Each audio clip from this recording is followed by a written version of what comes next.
Joe Rogan, do you even know about freedom?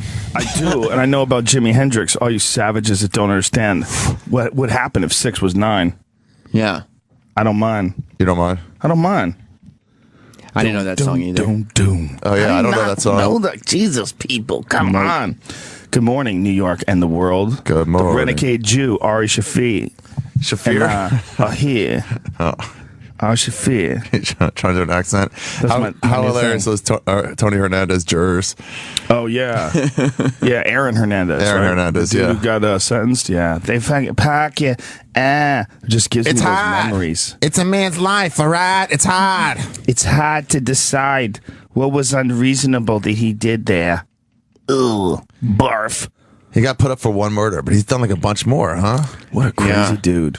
Imagine a guy in the NFL. You think, well, he's got opportunity now. He's going to change his gangster ways. You're out. Imagine finding out that you have to go to jail forever, and then you're like, but I do get out of jail for a little bit to go on trial for that other murder. Oh, yeah. You get to sit in the court and wonder if you're going to go to jail for another lifetime. Yeah, forever again. The thing is, he's not even like, he wasn't even raised gangster. He was just like, he's that white privilege gangster. Really? Yeah, where it's like later I have money and no one will tell him what to do. You like, can't call him white. He's Hernandez. Same with the Menendez. I'm calling it white. Wow. You live in white, you're white now. Well, you know, that whole term Latino deals with Latin languages, but Latin languages, it doesn't include Italian, which was like the original Latin language. Like really? Latinos, yeah. Italians aren't considered Latinos. But Latino that means derived from Latin, right? I mean, Spanish? Any Spanish? Well, I don't think it's just Spanish. It's languages that came from Latin. But do you think that's the Italians saying we don't want to be associated with that? We want our own thing. I think it's racism in America. That's right. I think they've decided that Italians are in and we can keep the Puerto Ricans out. Like, we're not Mexicans. We're Italians. There's got to be a separate classification. Cubans are gentlemen. They're Latino as well. Oh, really? Remember Ricky Ricardo? He was a gentleman. Ricky Ricardo. He was banging Lucy. Yeah, he was. Lucy was America's sweetheart. He was a completely different kind of Cuban than Scarface. Well, that was back when being a Cuban was totally legit. It was like she was married to a Canadian. Right. Yeah. Because we had stuff there, right? We had hotels there and stuff. We still have fucking Guantanamo Bay. It's not a hotel. That's not a hotel. No. It's not? No, I don't think so. You can't go to the bay. You just stay for a while. But I mean, we still have a base fishing there. in the bay, right? We have a major base there. It's kind of crazy that's our ally. You know, but we have a fucking Cuba. I mean, not our ally, our enemy. We hate them. Yeah. Yeah, we have a fucking prison there. How do we have a base there? How are they going to say it's going to shut down? We have a prison there. So we took over Cuba? We put on Cuba the most extreme human beings that we capture, allegedly. Extreme human beings. Because they're not for American soil. That was like one of the big things Obama said he was going to do when he got in office. Shut down Guantanamo Bay. He didn't shut down shit. They're like, yeah, good luck with that. Yeah, it's not going to happen, buddy. Let's show you the inside the world of madness. Yeah. Here's people that have been zip tied for the past 3 years. Let them out. Bobbing in the corner. Let them out in Kansas City. Get back at the world. Yeah, you can't. What the fuck do you do when you if a lot of those people they think aren't even there for a good reason? Yeah, they just took them. Yeah. And they're like, well, now they become militarized. It's like, well, that's our fault. You can't just keep keeping them there. We drove them insane, and now they're insane people. We can't just let them out. That's like girlfriends like killing their ex-boyfriends because like, well, they might turn violent. That is a possibility. That doesn't mean... What? Yeah, but it's worse because like these guys have been kidnapped and forced into jail. And some of them were just students that attended like rallies or students that attended, they wanted to see what Al-Qaeda was all about. They went for a meeting. It doesn't mean they joined. If 12 years a slave was the American government, at the end, we'd be like, we gotta put him back into slavery. We can't trust him around white people. He's going to be too angry at us now. It's true. Yeah, that's right. That's the same reason. That's right. We can't. I mean, guys, he's going to kill us. Why wouldn't you? Yeah. Yeah, we fucked up, but we can't fuck up again. We just have to live in the first fuck up. Yeah. Yeah, they've let some of those guys go, and they've done interviews that were in Guantanamo, and they're like, they explained how they got captured and what the connection was. My name is the Arab version of Williams. So that's an issue, I guess. Well, that is a thing, right? Like, to put people on the list, like, if you're going to put people on some sort of a terrorist list, and be sure that this is the that you, whatever the fuck his name is. Let's get his date of birth. How do you know that that's that? Insurance does. You would have to like be deep in that world and understand like who that guy is and what his association is. And I think a lot of them like, I don't trust him. Fucking bring him in. Bring that guy. Grab that guy. There's no limit on the list. Like it's not like we can only take 5. Just add them to the list, just in case. Oh yeah, better to be safe than sorry. Right? Yeah, just keep adding more. No, this is not safe. Name kind of sounds familiar. Well, there was a bunch of people when they passed the Patriot Act, and people were protesting against the Patriot Act. And remember, that's when they started sending those anthrax letters. The anthrax letters went to people that were against the Patriot Act, and then they were putting people. They were against the Patriot Act? Yeah, right. Exactly. But they, like, well, yeah, you're not really. You don't have to worry about your rights in America. What it's about is about protecting freedom. And if you want to, stop, give the government power. The government needs power to investigate. You don't have to worry about your rights. Shut our borders down from the evil doers. So they, whoever, they sent anthrax to the people that were against. I thought it was like weird, like, the Hill people who were like Freedom Hill people, they was like, I'm going to get a cabin and a gun and I'm good. Well, Abby Martin was on my podcast day before yesterday, and she enlightened me on this whole situation. She said that the strain of anthrax that they sent through the mail had come from one of those U.S. Army weapons labs. Like it was really? Weaponized anthrax. So somebody had to get it from a U.S. lab, and the people that they accused of having it, one guy sued and won $6 million, I guess, because they were blaming him for the entire scenario. No, and then another guy wound up dying. They blamed it on him, and he died from Tylenol poisoning or something like that, which is weird for a fucking toxicology expert. It's all some freaking twisted shit. I guess that's why I just kind of went away. Like, I'm so stupid. I just assumed, well, yeah, I guess the terrorists were sending out anthrax for a while. No. Like, there was never any real coverage as to... They never tied that bow up at the end of it. Like, oh, here's who was doing it the whole time. It could have been what you would call an extreme patriot, a guy who looked at these people that were opposing what he felt was a very valid act. It was a time in this country where it was like you're with us or against it, and everyone got caught up in that emotion. Yeah. Fuck yeah. People would have the American flags on their cars. Do you remember that? The days after 9/11? Being in L.A.? Yeah, but it was like, I'm sure here it was way different. But you could not drive around if you didn't have a flag on your car. LA, really? Yeah. In New York, yeah. I had a flag on everybody had a flag on their car. In the windows, like the ones that wave and stuff? Yeah. Yeah, and then when you hear the national anthem at like baseball games when they started, it was like brought you to tears. Right. Everybody had to stand up. And it's like, if you get caught with your hat on, get that fucking hat off your head. And you're like, guys, I didn't do it. Anthem. I didn't bomb the towers. By wearing that hat, you basically did. Yeah. I'm just from Puerto Rico visiting here. I didn't know your customs. Oh, Puerto Rico, huh? Where's that at? No. Near Afghanistan? No, I'm sorry. Let me just hear. Is that out in the ocean? Please have a churro.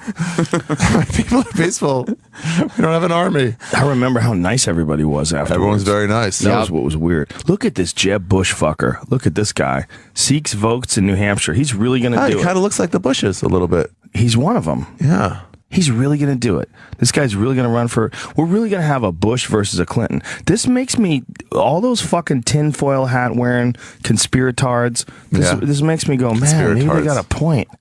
Maybe this is the Illuminati. Yeah. Maybe like if they needed a fucking point, dude, it's a bloodline. You can't get out of this bloodline. Every single president is related to the same royal dignitary. Same lizards. There's some wacky theories that everyone's related. But meanwhile, everybody's related to Lucy, who's a fucking, like they go back to like... Who's Lucy? Oh, the first woman? The first woman, yeah.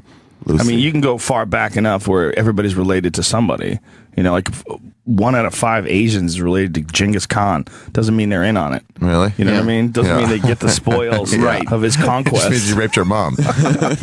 Like, you're not special. Yeah, it's something like 1 out of 500 or 1 out of... Some enormous percentage of people have that guy's DNA in it. And it's not necessarily like a conspiracy. It's just a matter of people are stupid. So they're like, okay, I remember that name. He was a president. So that name can be a president. It's true. So I'll vote for another Bush because the Bushes can be presidents. See, this doesn't happen in sports because, like, if you're the son of somebody, you still have to compete, and if you're not scoring, they'll just bench you. Right. Yeah, like if Jordan's kid tried out for the Bulls, they wouldn't just let him be the captain of the Bulls. Right. Right. Yeah, he'd have to really be great. Yeah, he'd have to be something. But this is like third time around for the Bushes. Yeah. Third time. Yeah. And all 3 of them sucked. But the first one didn't do 2 terms, right? No. Just did 1 term. And he's like the most respected of them. Yeah, because W was like kind of a fuck up. Well, but he was kind of a fuck up too. It's just we forget. Remember when he was on the cover of a bit? Bill Hicks had a bit about it. Had been on the cover of a magazine where it said "Wimp President." Oh yeah, wimp, because he wouldn't go serve in the military, right? Yeah, I did. Wimp. No, he was in the military. He was actually shot down in World War II. He parachuted to safety on a hemp parachute.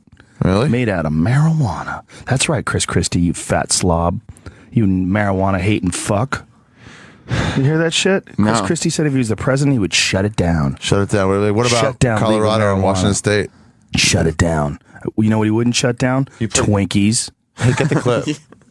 He wouldn't shut down meatball subs. You can't? He wouldn't shut down any of the things that are killing people. Yeah, I forgot. I can be a producer too. You can be a producer over there? Yeah. Wow, look at this. I love it. Yeah, we tried to get Anthony Cumia in studio, ladies and gentlemen. He did. We actually put him on the list, tried to put him on the list. You can't put him on the list. He's on his way over here. He is? Yeah, he's definitely en route. I mean, he was in a car this morning. What's he going to do? He's our guest. What? He's our guest here. We have a guest. Yeah, I mean, it's the Sam and Ari and Anthony and Joe show today.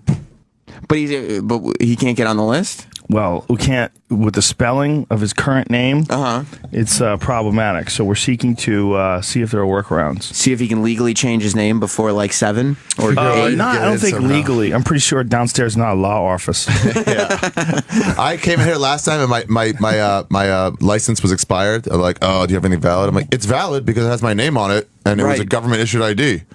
I'm like, I'm not driving on it. So what's your problem? What difference does it make? Yeah. Just let me in. Sir, it's not valid. But not by your rules.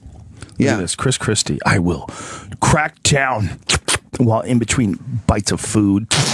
He's slurping spaghetti. Here's the clip. And not permit. On domestic law. You were a United States prosecutor for a long time. Yes, sir. Right now, we've got the states of Colorado and Washington flaunting federal law by allowing people to sell dope legally. If you're the president of the United States... Hold on, dope. These are such leading fucking questions and words. That's how those old Republican dudes rock it.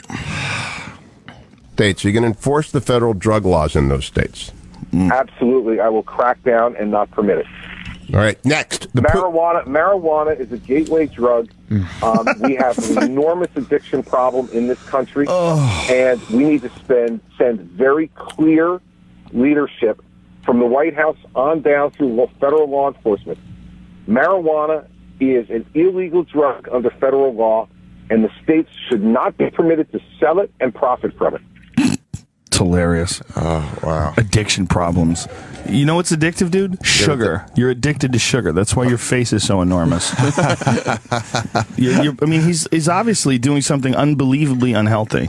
And he's talking about something that has never killed anybody ever. And he's talking about addiction problems. Guess what? If you're addicted to marijuana, you could be addicted to basically anything. I don't see how they get the gateway drug thing. Or how is alcohol not a gateway drug? Or cigarettes not a gateway drug? It's scientifically been disproven. It's been disproven over and over again with study after study. Saying that is incredibly irresponsible. He knows it's not true. If he researched it at all, he would know that that's not a valid thing to say. It's because he's not a guy who thinks. He's a guy who subscribes to an ideology, and he pushes that ideology, and that ideology is drugs are bad, okay. That's exactly what it is. Somebody was in here saying that the correlation is only that people they can get weed easier. So it's the first drug they get, but it's not actually leading to it. That just happens to be the first one that's easiest to get. But that's ridiculous. It's more likely to lead you to other mind expanding drugs. It's more likely to lead you to mushrooms, more likely to lead you to other. But as far as like doing illegal drugs, one of the things that marijuana does is it makes you paranoid. And if you're paranoid, you're probably going to think about the repercussions of bad drugs like crack or meth, or it might even be something that would keep you from doing it. It might be like a hesitant instead of like a gateway. It might be something that would make you reconsider. Right, because you're going, holy shit, the other stuff can kill me. Yeah. I don't want to die. Alcohol is the gateway drug. That's been proven time and time again because alcohol reduces your inhibitions. It does the opposite of what marijuana does. Marijuana makes you paranoid. It makes you think things through. Alcohol makes you go, fuck it. Right. Let's do blow. Right. Fuck it. Yes. But you don't get paranoid when you smoke weed. Yeah, you can get paranoid. You still do? Well, what is paranoia? I mean, are you aware of the possibilities? The fact that you're clinging to a ball that's spinning 1,000 miles an hour, hurling through the cosmos. These are all reality. That's what you're thinking about. Sometimes. What happened? What are you trying to do, Ari? You just ran out. Trying to get our buddy in. Jesus Christ. How are we doing with that? I don't know. Our buddy occupied this very seat, and when he comes here, believe me, ladies and gentlemen, I will be stepping down. Oh my Out of God. respect, I will push over another chair, and I will get out of this spot because this is his spot by law, by God's law.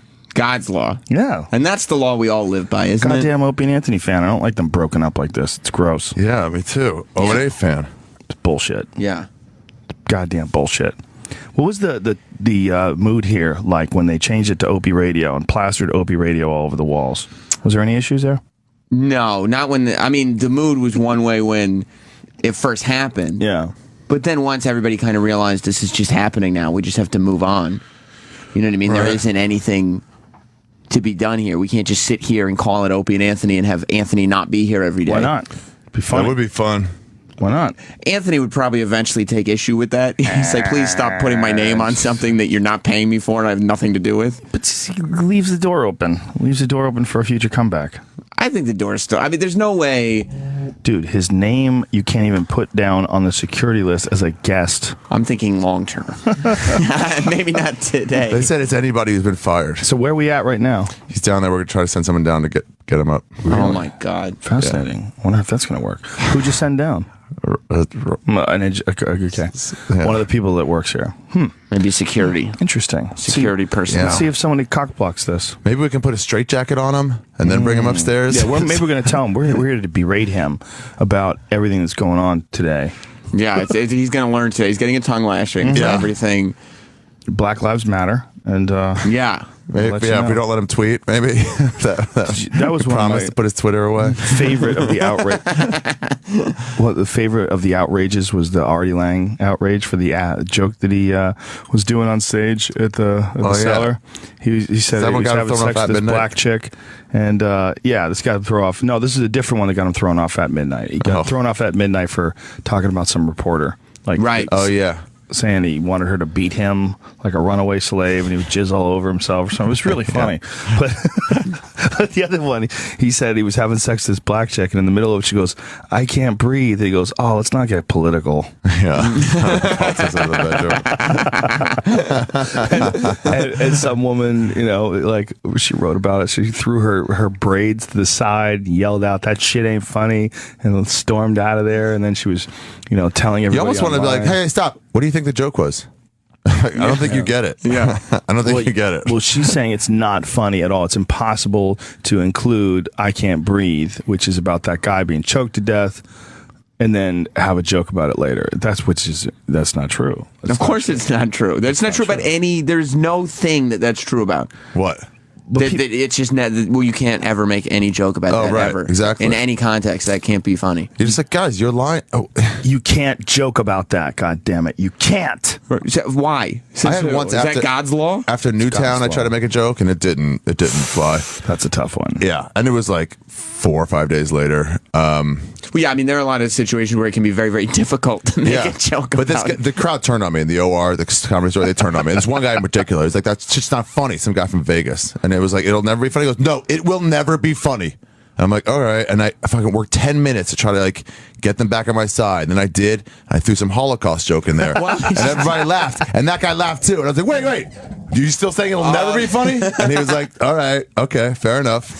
So you worked 10 minutes knowing that you were getting to that Holocaust thing so you could make your point? I wish. I just had gotten them back finally. And then I did it. But then I turned to see him laugh. Newtown's a tough one because it's dead kids. Dead kids. Dead kids just like There's Holocaust. a lot of dead kids in the Holocaust. You can think of the Holocaust as being like across the board. You think of thin adults. But it's that thing. It happened decades ago in a different continent. Like Newtown was like less than a week ago in some town that anybody could be from. There's some fucking people that just want to get upset too. There's that. There's some people that just no matter what, they're always looking for the opportunity to be offended. Do you think people go even to comedy clubs waiting for the comic to say something? Some people, of course they do. Some people just they're not smart enough or disciplined enough or they don't have enough consideration to a performer to be allowed to go to a comedy club. They should be allowed. Yeah, they think that they can just yell out in the middle of the show and disrupt it if something gets tweaked in their mind. Like, if they're going to a movie and in the movie someone gets shot and killed or raped, do they jump up and yell out, "This Never. is bullshit, Well, you no, can't do this in the film"? In fairness, though, in a film, they don't think anyone can listen to them. Sure they do. They know the screen guy. can't. The guy running the projector. Stop this film. Stop this film. There's people that have done that. For sure, there's people who have done that in America. Guarantee There is that dude, that reviewer who reviewed Clerks 2. And he left, and before he left, he goes, Joel Siegel. He goes, "This is the worst movie I've ever seen in my life." And it's like, Fuck what, you, what are you man. trying to ruin this for every other reviewer? Right. Yes. Just have your opinion and fucking leave. And just say Although when we went to see Cloverfield, Jeffrey Lyons was in the audience. Yeah. And so is Patrice. And as the credits are rolling, Patrice just goes, "Boo!" And Jeffrey Lyons turned around and goes, "Oh, nobody asked you." It was so funny. That's a statement, though. It's almost a political statement. Booing at the end when the credits are rolling. Yeah. After it's all over. The worst one was after I saw Beautiful Mind. Remember that? Yeah. And by the way, that was not the real story. The real story was as soon as he turned the bathtub on and his kid and left it there, the wife was like, "Oh, I'm out," and just left, and that was the end of it. She didn't see him through it. What did he do? He almost drowned his kid? Yeah, he's schizophrenic or something, and he turned the bathwater on and then left. The kid was in the tub. No, you don't understand. There's a happy ending to that film, and he gets his brain back and becomes awesome again. But anyway, Game Theory. Do you know anything? God. Game Theory. They always like to take things. They take fucking real stories and they butcher them for movies. They just do whatever they want. So what were you gonna say? Oh, but anyway, but then at the end they had the music playing, like, "Oh," everyone stands up and claps for him, and I'm crying, but I know it's all a trick. And as soon as the credits come, I take my drink and I just fucking threw it to the floor. Whoa. And I went out and played video games. Like, fuck this. You got angry? It was just so bad. And I knew how they just manipulated me through song. You were Everyone angry, but you cried? I was angry. I was like, "You guys, this is bullshit." He didn't overcome anything. He accomplished something when he was in college fucking 40 years ago. That's what he's doing an award for. Yeah, but what if we were... So the whole movie was worth nothing. But he had voices in his head and doesn't have them anymore. But Ari, But he did what he did before he had the voice in his head. We're applauding for the character on screen. To do the what? experience that we've gone through together as an audience. Nah. Well, they do that with movies where guys are alive, too, like Foxcatcher. Yeah. There's all sorts of shit wrong with Foxcatcher that wasn't factually accurate. A giant chunk of shit, including Mark Schultz's wrestling career, like all the accomplishments that he had. He was one of the best wrestlers on the planet when that happened. Like, they were making it out like he was washed up or it wasn't working out well. Yeah. This Like guy he had no took him place under else his to go. wing. It was bullshit. Bullshit. That guy was one of the best wrestlers on earth. He was already an Olympic gold medalist. They're like, the story doesn't seem familiar. Champion. It doesn't seem realistic yet, so they got to switch it up. Yeah, they just added a bunch of shit that's not true, like this weird gay innuendo between him and the Foxcatcher dude. Yeah, because in the movie it seemed like when he was going to join Steve Carell's team, it was like, why would this guy be paying him this much money? He's washed up. He's not worth anything. Oh, really? It wasn't the case in real life at all. In real life, he was one of the best wrestlers on earth. And on top of that, they fucked with the timeline in ridiculous ways. Like, in Foxcatcher, they had the UFC on television. They were watching it in 1987. Well, the UFC didn't hold an event until 1993. Right. That was the premiere. So they predated it by 6 years for no reason. And they watched a guy in the UFC when they were sitting around watching it. Big Daddy Goodrich was the guy who was fighting in the movie. Big Daddy Goodrich was the guy that Mark Schultz fought when he actually fought in the UFC. Oh, really? So in the movie, he's not fighting Big Daddy Goodrich, which is a historical fact. In the movie, they make him fight some Russian guy that was non-existent, some artificial, fictional Russian guy. But in real life, he fought the guy he was watching supposedly on TV in 1987, Big Daddy Goodrich. That ruins all those movies for me. Every time I watch a true story movie, I immediately go to Wikipedia. I immediately read like the true story and the differences. Yeah. And it ruins everything I just saw. Well, especially with this movie, that was totally unnecessary. Yeah, like his why wrestling would you? accomplishments, there's no need to leave it out. There's no need to change the timeline of the UFC. Like, who the fuck? How arrogant is that to think that you'll change the timeline for an historical event for a sport that millions of people watch all over the world? That's like putting, Babe Ruth 6 years before his time, just because it fits in your movie. Right, exactly. I'm not calling Big Daddy Goodrich Babe Ruth, but you know what I'm saying? It's like it's a historical historical fact. You may as well use the historical facts and then change what they said later in their hotel rooms. It's a real life story. It's supposed to be about a real life series of events, and they just decided for whatever arbitrary reason, whatever producer decided this, to fuck with the timeline. Yeah, because the producer was like, the audience will find him to be more of a hero if he's fighting a Russian guy at the end of this. Yeah, maybe. What does that have to do with anything? It doesn't make any sense. Yeah, like, I mean, what? This isn't wrestling. It's just a movie about a thing. Not only that, it like wasn't even the UFC at the end. Man. It seemed like some rinky-dink organization. Thanks, brother. They probably didn't want to pay UFC. Nice. Yeah, I don't know. They had the UFC in it though. I mean, if when they they didn't want showed to pay the UFC, fight. why they had the UFC in it at a wrong timeline? Thank you. They had his wrestling credentials were all botched. Like they took out. Did he fight in the UFC, that guy? Yeah, he fought one time. And how did he do? Crushed Big Daddy Goodrich. He just took him down and pounded on him whatever he wanted. Did whatever he wanted to. A wrestler of that caliber, like that was. I mean, he was this was also a guy like who was the elite of the elite. He was still in his prime, like as far as youth, but you know he wasn't even competing at a really high level at the time when he fought in the UFC. And then what they do? They killed him. No. He was a wrestler, a coach rather for I think Brigham Young University, and they didn't want him fighting in MMA, so they told him, look, if you want to keep this job as a coach, or fight in these cage fighting organizations that are in the middle of nowhere. And cage fighting paid a lot less then. There was nothing in it. There was no future. It wasn't like today where you could be UFC heavyweight champion and make a shit ton of money. They used to have a storyline on Friends of the dude from Swingers being a UFC fighter. Oh, Jon Favreau. Jon Favreau. Yeah, didn't he fight Tank Abbott on the UFC? Really? In the show? An episode of Friends? Yeah, maybe that's where he fought. But it's what? Tony Hinchcliffe just texted me. He just woke up. Phone was completely mute for some reason. We were talking about why someone can't get up. Lazy bitch. It's like you have to make excuses. Do you ever sleep in here, Sam? Do you ever feel like I just can't do it today, and just commit yourself like I'm not going to go? No, I mean every single morning I wake up going like trying to figure out if there's any way to get out of it. Like, oh, okay, is there something I could say? Is there something I could do? But I've never think of something. No, I've never gotten to that place. Every single morning when you get up here, you every morning. Really? It's 4 like o'clock my grandmother died Friday afternoon. Maybe they don't know. I can just say. Why do you have to get up at 4? Because I have to get on the train at 4:59. Oh God! Get here by whatever 5:30ish. Get on the air at 6:30. Where do you live? That you have to take the train? Westchester. Oh damn, dude! What a drag. Westchester. Yeah. Barf. Yeah. How dare you? Bobby Kelly lives, right? That's right. All those people, Nick all of them go. Too, right?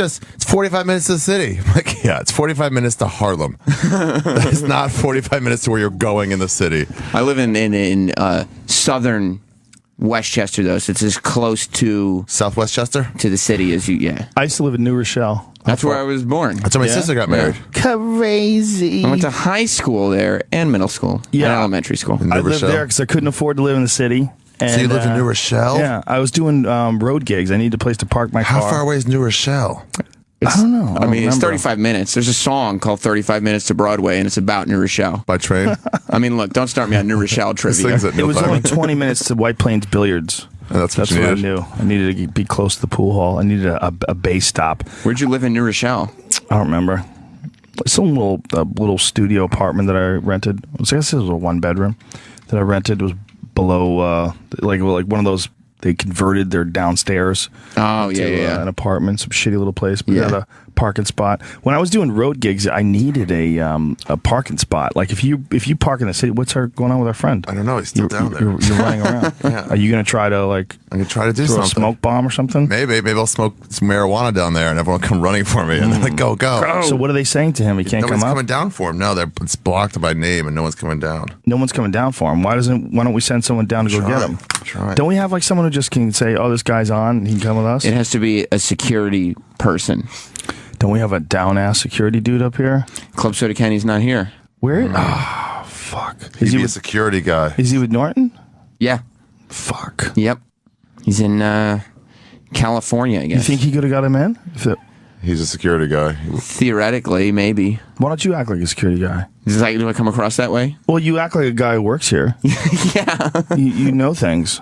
You know? Yeah. You're respected as a man who wakes up at 4 a.m. every day. That's right. I'm the security guard who wears a Robert Kelly T-shirt to his security job. It's okay. You gotta that's from a special? down with the people. I'm gonna look real quick. Ari Shaffir is gonna try to. Ari's tall. Ari can be a security guard. Yeah, I used to be a bouncer at the Comedy Store. See, I have experience. I can handle it. If you don't have a security guard on duty, I can handle it because I have experience. Do that stare. Maybe I'll tell them. Just stare through people. So what can be done, Ari? Well, you go try. Give it a shot. The kid, Ari Shaffir, the renegade Jew, is on his way to try to get the racist into the building. The alleged racist. That's right. I don't feel he's actually racist. No. I feel it's a character that he plays in real life and in the air. He's method, that's all. Yeah. It's a side effect of being around all those bullets. Yeah, it happens. Yeah, it's in the bullets. It's in the lead. Something about the lead. Did you know when Joe DeRosa went on your show? Did you know that shit was going to blow up for DeRosa? No, he's an interesting guy, Joe DeRosa. Yeah, you know, because he like beats things into the ground. Like he's such a feeling guy. He keeps going over his feelings and how he feels about it. It was an interesting conversation because he kind of like, without talking to Anthony, went bad on him without talking to him. Right. You know, and just had a lot of. I don't know, man. The whole thing was weird. The whole thing is very weird. You didn't see it coming, obviously. No, I had no idea. I didn't know that they had issues before. I had no idea there was any sort of static between them. And then they started going back and forth on Twitter. And then people just started attacking DeRosa. Yeah. Oh my goodness, they went after him hard. Yeah. Poor fella. Yeah, it hasn't been good for him. It hasn't turned out right for him. Yeah, those pests. They're still there. They're still rabid. active, yeah.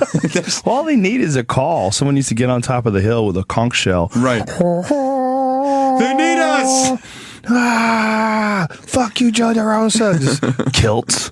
Fucking scabbed knees running over the top of the hill. Yeah, man. I don't know. The whole thing was weird. It's always weird when a friend talks shit about the other friend, like in a public forum like that. Especially when it's your public forum. Yeah. Like, fuck. It's not even a public forum. It's my public forum. Yeah. I don't know. What was his gripe? DeRosa was saying that Anthony had said some racist shit. Is that what it was? Yeah, and he said, I think his quote that everybody pulled out was, how am I supposed to tell my black friends about it, or something like that. Oh, no. They said it was your show. That's right. Yeah. That's right. How am I supposed to tell my black friends about it? Ari Shaffir has returned with news. They're looking for a security guard to let him up. So you think it's possible? It's possible. And it's also possible they'll get six security guys to let him up. Who is they looking for it? Do we have someone we trust on this project? Yeah, we got someone we trust on it. Who's looking for the head security guy now. This better work. We've already built this, hyped this up. If this doesn't work, it'll be a huge... God, he's downstairs. He's downstairs. He's fucking down. He's here. We need to go with a flaming bag of dog shit and just throw that flaming bag down the hallway and have them all respond to it. And grab them. Just create a diversion. Fuck. You need more security here. This is Sirius. Yeah. Sirius Satellite Radio. Nothing happened. Who's looking to do anything to anybody here? You need one guy at the elevator. You never know. You don't know. People say such controversial, outlandish things on the air. Well, ever since Jimmy Norton got in that row with Jesse Ventura. Yeah, we needed security that day. What do you mean? Why? What happened? Here. With Jim Norton and Jesse Ventura almost got into a fist fight. They almost went to war. But he was let up. He got through the security system. Okay, that's a great point. Well, that's why you need security up here. That's why you can't use an example of having security as an example of why. Yeah, whatever. But we needed security once we let him up, though. So you're saying more security. We need more security in every radio show. Every radio show. Yeah, that was an interesting situation, man. Watching Norton get angry at him, watching Norton shut him down. It was cool. Norton did not back down for a second. No, well, he gave all the opportunities in the world to have an actual conversation with him. Yes, he did. But Jesse Ventura wanted to talk over him. Yeah. Oh, really? That's what it was? Yeah. It was frustrating. Well, he just, he's got some real specific 9/11 conspiracy ideas that he likes to promote. It's very specific. And like the minute you disagree with him, he his whole thing was thank you for your service. Yeah. Because he was like, you can't disagree with me because I served. And Jim's like, what? Right. I can't have an opinion? I can't. That's a shitty thing. Use it's like, my brain? You can't. Not if someone served. You can't argue with him in any way. Right. Yeah, you can't even have a disagreement with them. You're supposed to back down. Even if it's like, no, I don't think 9/11 was an inside job. Yeah, well, what branch of the military did you serve? What? Yeah. What does that have to do with... What is that... We weren't even talking about that. I think the Greens and the Masters were too fast. Well, that's because you're not a Marine. Yeah. Huh? You haven't served. You've never served as a groundskeeper, so you can't tell me. You haven't lived it, man. Should we take some phone calls? We could, easily. There's a lot of people that just are always looking to point the finger. They're always looking to get pissed off at somebody else. At somebody. Yes. Fill in the blank, whatever the reason is. There's a lot of fake anger. outrage in this country. Outrage is so easy. Everybody wants to have an opinion to feel important, and outrage is such an easy one to grab onto. You can just wait and find something that you think other people will be outraged by. We used to do this thing. Disagreeing. I mean, right, and having a conversation. I was at Yeshiva University, and we would go to these daytime talk shows, Montel and Ricky Lake type things, and we try to get on TV. And we would try to say things that are just the easiest. And one guy abandoned his family, his wife and kid. Ooh. And my friend raised his hand, and Montel was like, yes. He goes, well, I think you should take care of your kids instead of running away. And everyone claps. They were like, oh, really? That was your stance? He's like, I got on, motherfucker. That's it's like, that's what their outrage is. It's like, oh, what, there's Nazis? Well, I could be against that. Yeah. Every talk show, when they used to go to the audience, every single show, one person would raise their hand and go, you know what? I just want to say, before you can respect other people, you got to respect yourself. Yeah. And then everyone goes, that's right. That's right. Why hasn't anybody said this? Well, that's exactly what people are doing when they're trolling. You know, what? Well, you try and just get a reaction. They're like, yeah, I got on though. It's trolling. I think you should take care of your kids. Yeah, nailed it. This one guy raised his hand, not with us, but somebody else. It was a woman who was smoking during pregnancy. And he was like, why? How about we take you out the back? And she was like 8 months pregnant. And he goes, we'll take you out the back, beat the fuck out of you. Maybe that'll teach you a lesson. And then whoever it was, I forgot whose daytime show it was. He goes, well, it's probably going to be worse for the baby than the smoking. And he was like, all right, good point. My all-time favorite one was, I was watching this. It was an episode of like Jenny Jones or one of those back before Jenny Jones got canceled. And she had this girl on who dresses too seductive. And the audience. Really? Yeah, some guy got up in the audience. And they said, it's all about your personality. if you got some pizzazz, you could pull it off. But see, your personality stank. And that make you look nasty. See, that's a good opinion to bring to the table. The way he said it, the dude had like a perfect pause. I mean, like no white guy is ever going to pull off ever. He goes, your personality stank. And that make you look nasty. And everybody just like, oh! The insults. We'll be right back. Oh! They had to go to break. Got too crazy. Yeah, I mean, that was it. That's it. Take us out. Your personality stank, and that make you look nasty. She do look nasty. That should be a T-shirt. Your personality stank, and it not even stinks. Stank. Yeah. Your personality stank, and that make you look nasty. Remember that Sergio Love quote shirt I have? Ain't no bitch gonna front me. You got a shirt that says that? Ain't no bitch gonna front me, dash Sergio Love. It's like credit for the quote. Ain't no bitch gonna front me. I wear it sometimes at the airport. I see people looking at me. I'm like, what? Oh, yeah. It's not gonna happen. People never understand who Sergio Love is, but it seems like a great poet. Ain't no bitch gonna front. Yeah, exactly. You know, Sergio Love. Oh, is that the Spanish poet? Yes, no. Sergio Love. No, it's not. He is right now riding in Costa Rica. He has a bungalow on the beach, and he sits there, he drinks rum, and he writes beautiful verse. I love Sergio Love. Oh, I thought you were looking up. You're trying to look up Sergio Love. You don't, there's no Google for Sergio Love. He didn't have a web presence. Yeah, he just... I don't know. He never got that far. His social brand isn't out there. Yeah. He's just a comic that we knew from the Comedy Store. What was that in referring to?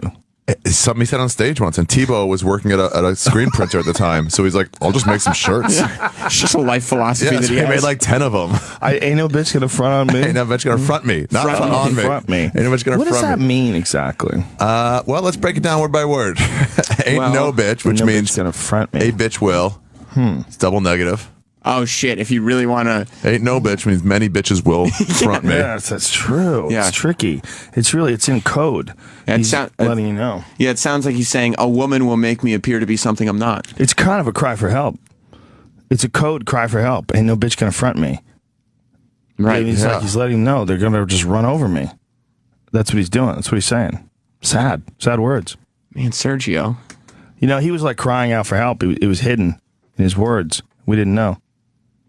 Hey, what if we just take this down? Just give him one of these. Yeah, why don't you just go give him one of those? The intern. Yeah. Is there an intern? Yeah, but they go get egg sandwiches. Don't get him arrested. He's already downstairs, so they've already seen him. So he's like, "Oh, I forgot." But the elevator guy hasn't seen him. The pass that I was looking for, it's right here.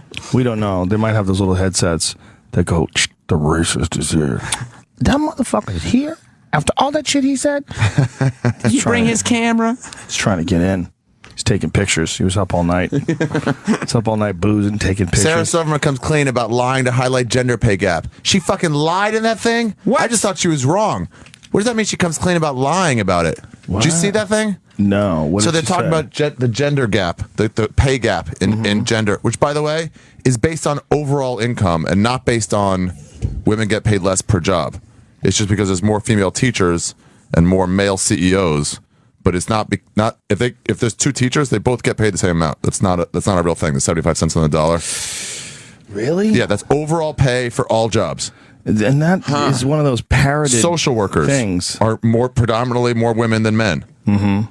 Nurses are predominantly more women than men. Are you trying to say there's not a problem with the gender gap disparity of that wages? thing they quote is wrong.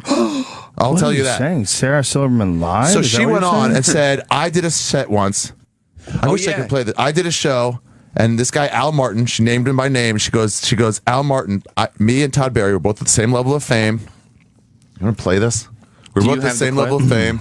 Yeah, just play it. It just shows a lack of understanding about the New York comedy scene. The club owner, or whoever, the employer that she was talking about, came out and said that's bullshit. Well, explain what she said. We're looking for the clip. She goes, we're both at the same level of fame. I did a spot, then he did a spot. He went on right after me. 15 minutes, 15 minutes. And afterwards, we're out there talking. He goes, "Oh yeah, cool. I got my $60." She goes, "60? I got 10." And she goes, "It's just ridiculous." And then I went back in to talk to Al Martin, and he goes, "Well, if you wanted a $60 spot, I would give you one." She goes, "It's ridiculous that women won't get paid the same amount of men." I'm like, no. Just club owners they're just cheap, and some spots they pay, and some spots they call guest spots. Some spots they pay headliner status. Some spots are openers. MCs make a different amount too, and it's just like, if you got paid 10, that's because you said you were willing to. At LOL, when I have to work out a story, I'm like, I'll take one of your free spots. Otherwise, they won't give me a free spot. Right? They'll only give me a $20 spot. Go ahead, play it out loud.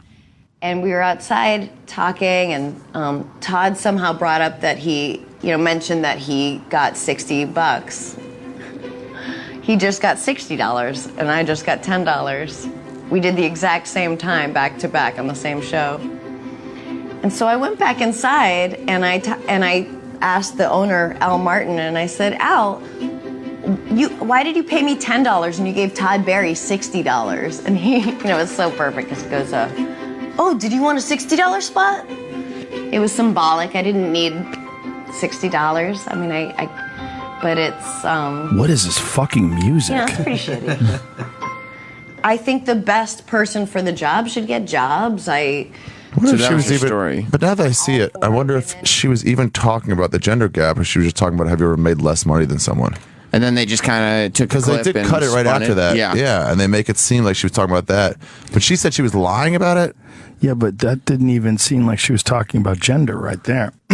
She could have easily not been talking about gender. Sarah Silverman admitted that a story she told about wage discrimination, in which she went so far as to call it a specific employer by name, was a lie, and then said people who might consider her lie a reason to question the movement she was supporting were maniacs. What? Wait a minute. Oh, so she's saying that that's a lie. The story's not true. She just made the story up? That's weird. The story didn't even happen? What? See, I just thought it was like, oh, you just don't know. I've only been here for 2 years, but I know that comedy club owners are trying to get out of paying their comics. It's nothing to do with men and women. That's bizarre. But the whole thing was a lie. That's a bizarre lie. Because why would you bring up two guys' names that people know in comedy, and then just make a story up like we can talk to Todd Barry and see if that's true. And Al Martin's still booking Broadway Comedy Club. Is it possible that there's a medication that people get on that just makes them ramble and then just can't stop talking, and then the story comes out and they go, "Fuck! Now I have to fucking justify that somehow or another." Is there a medication that makes you just ramble like that? She said it was a lie? She said, my regret is that I mentioned Al by name. It should have been a nameless, faceless anecdote, and he has always been lovely to me. She said, this is also hardly an example of the wage gap and can only do that very true reality a terrible disservice if I were trying to make it one.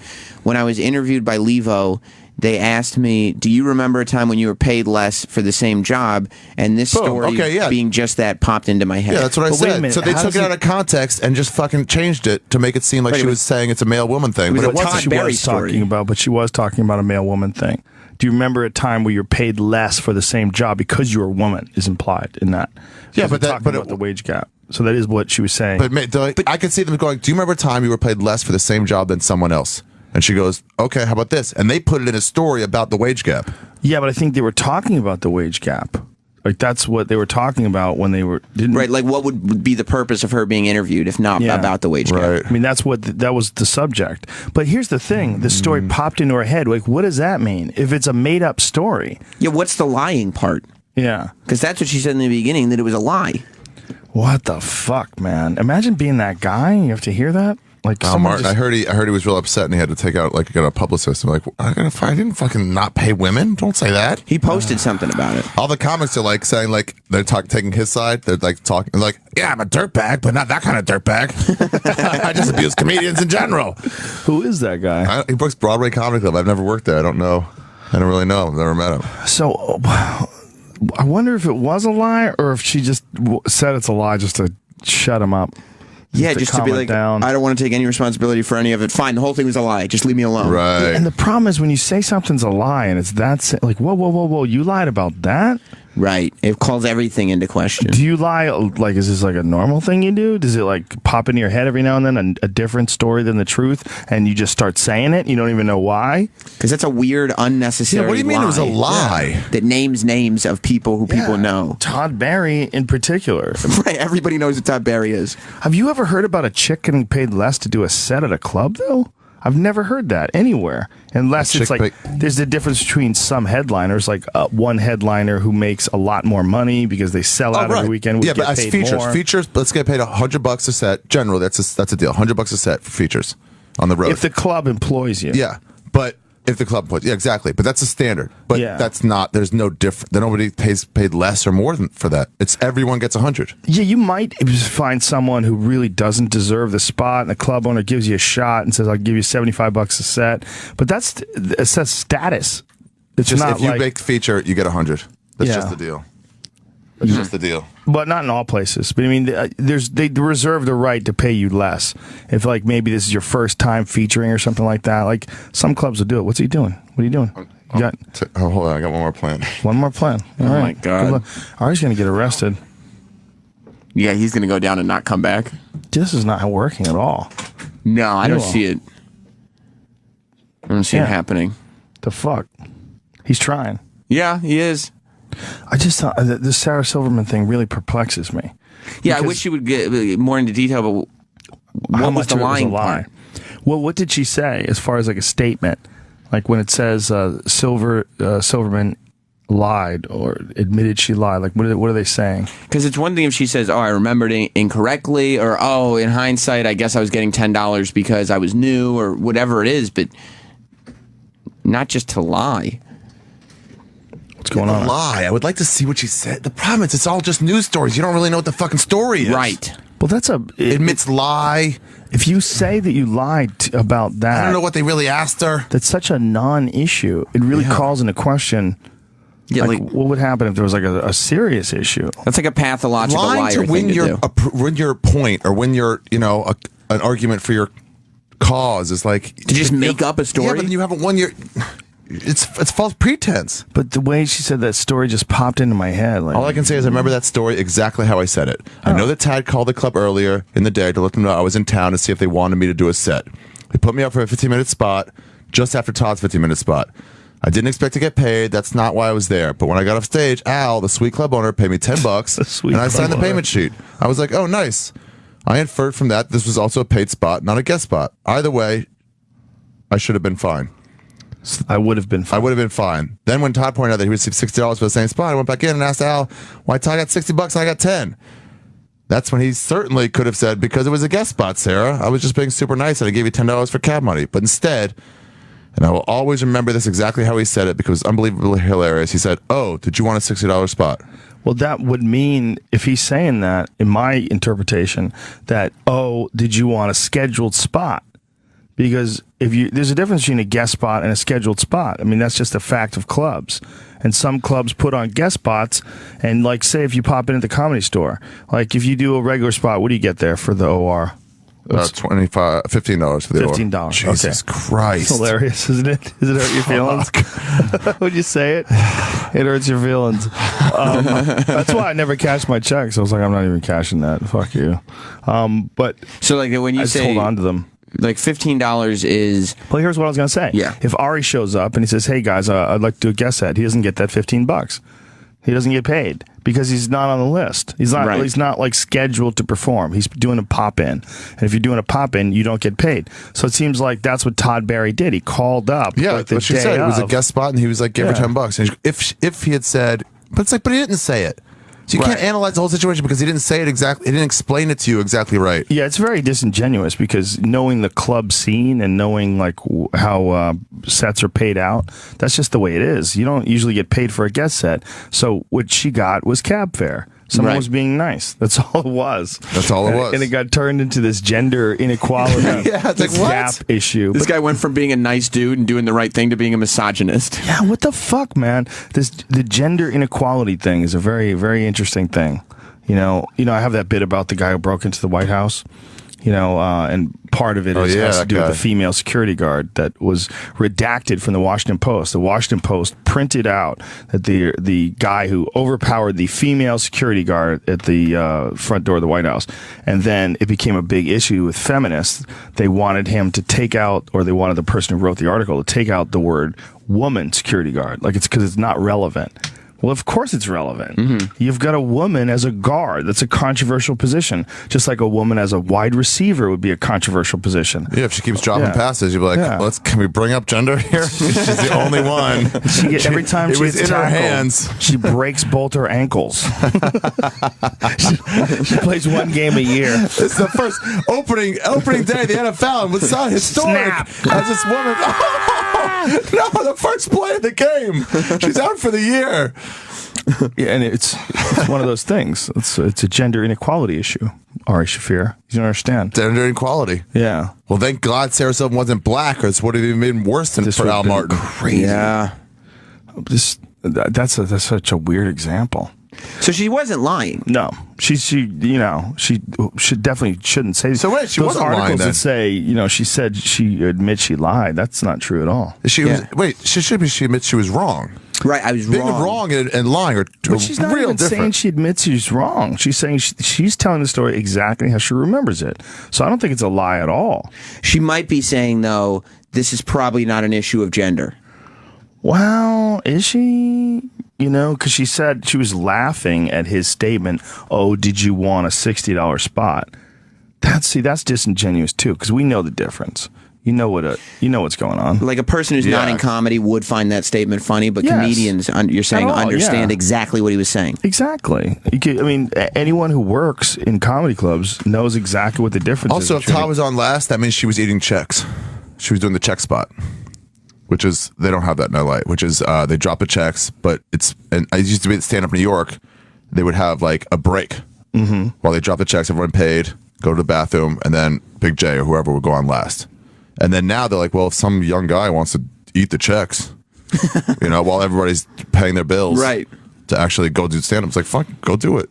There's always spots that pay more or less. I mean, I've middled for friends before, and when I was headlining, someone would say, hey man, you want to call? I middled for Brian Callen in Washington, D.C. like 2 years ago. Really? Yeah. Did you really? Yeah. He was, he goes, you want to work with me? Because I was in town doing that Joe Rogan Questions Everything thing. So and just happened to be there. So I featured. It's like, it's fun. Yeah, guess what? You get paid less when you do that. Right. You got paid more than me. Right. That's how it goes. Yeah. Yeah, I mean, gender inequality. Oh, they're both men. Okay, forget it. Well, I don't know. I mean, there's issues with sexism for sure, but there are. But at the same time, you can't push everything into that hole. It discredits the real stuff when you start bringing up fake shit. Well, let's talk about the real stuff, because I didn't know that. I never looked into it that much, so I didn't know that it's an overall. The 75 cents on a dollar is one of the most misquoted parts of the argument.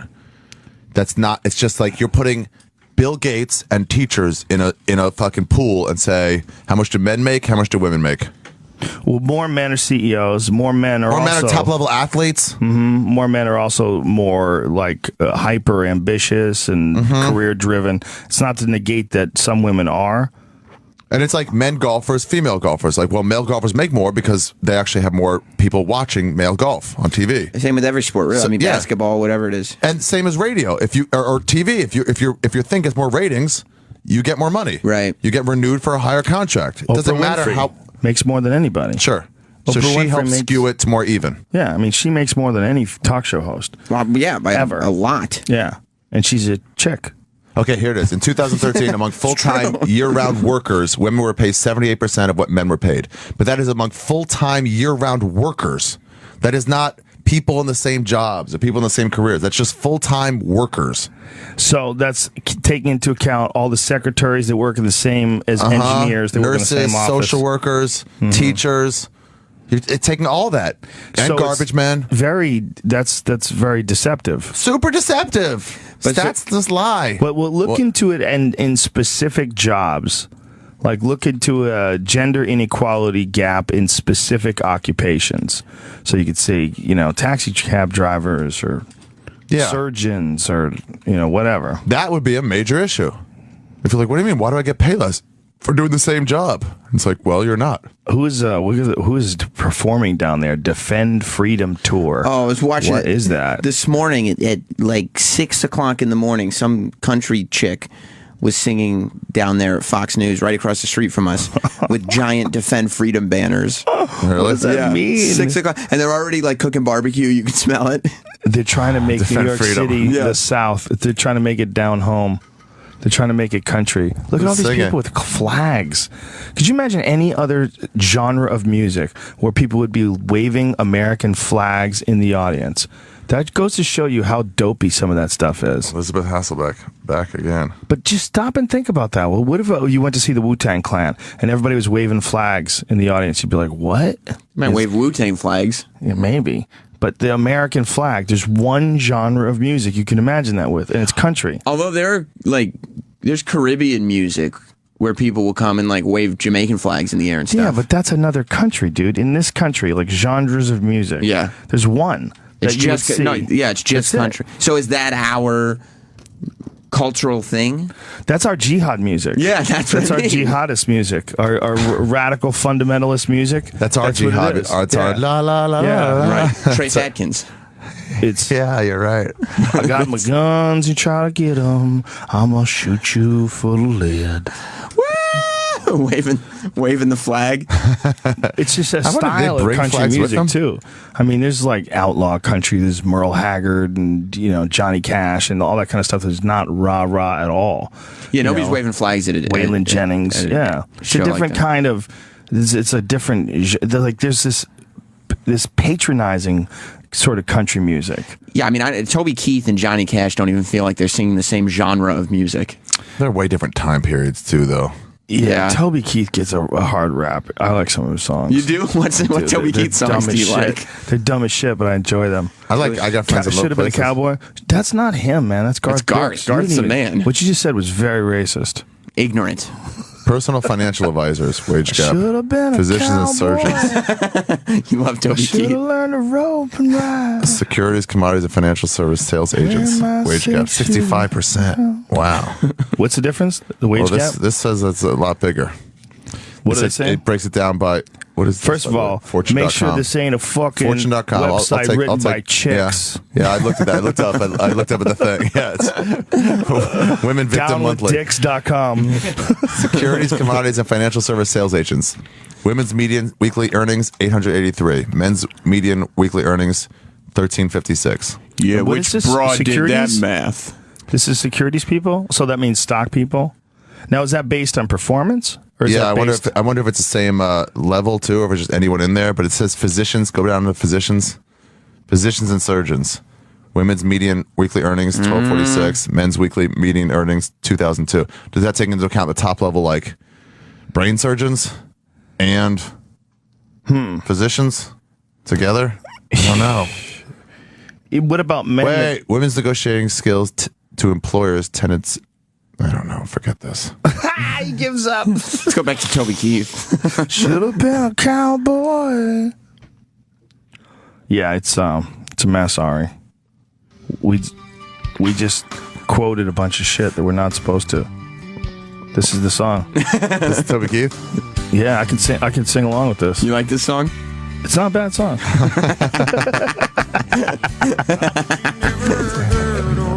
This is your shit. Miss Kitty, have you ever thought of running away? Ari is still on Operation Get Anthony Cumia into the building. Oh my God. He's been going at it he keeps getting up from the thing and running.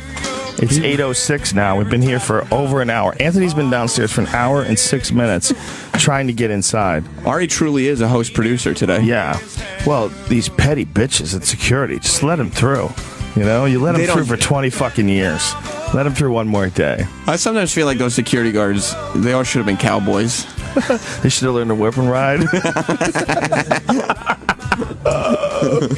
I don't understand why you guys have to do this early in the morning. Can't you just do it in the afternoon and play it in the morning for all these people that have to get up? It just doesn't seem like you should have to get up, too. No, it doesn't, but if we're timely and topical. Oh, it's got to be giving the people their, breaking. Yeah, their news at the beginning of the day. Ari's back with news. Sending the intern now.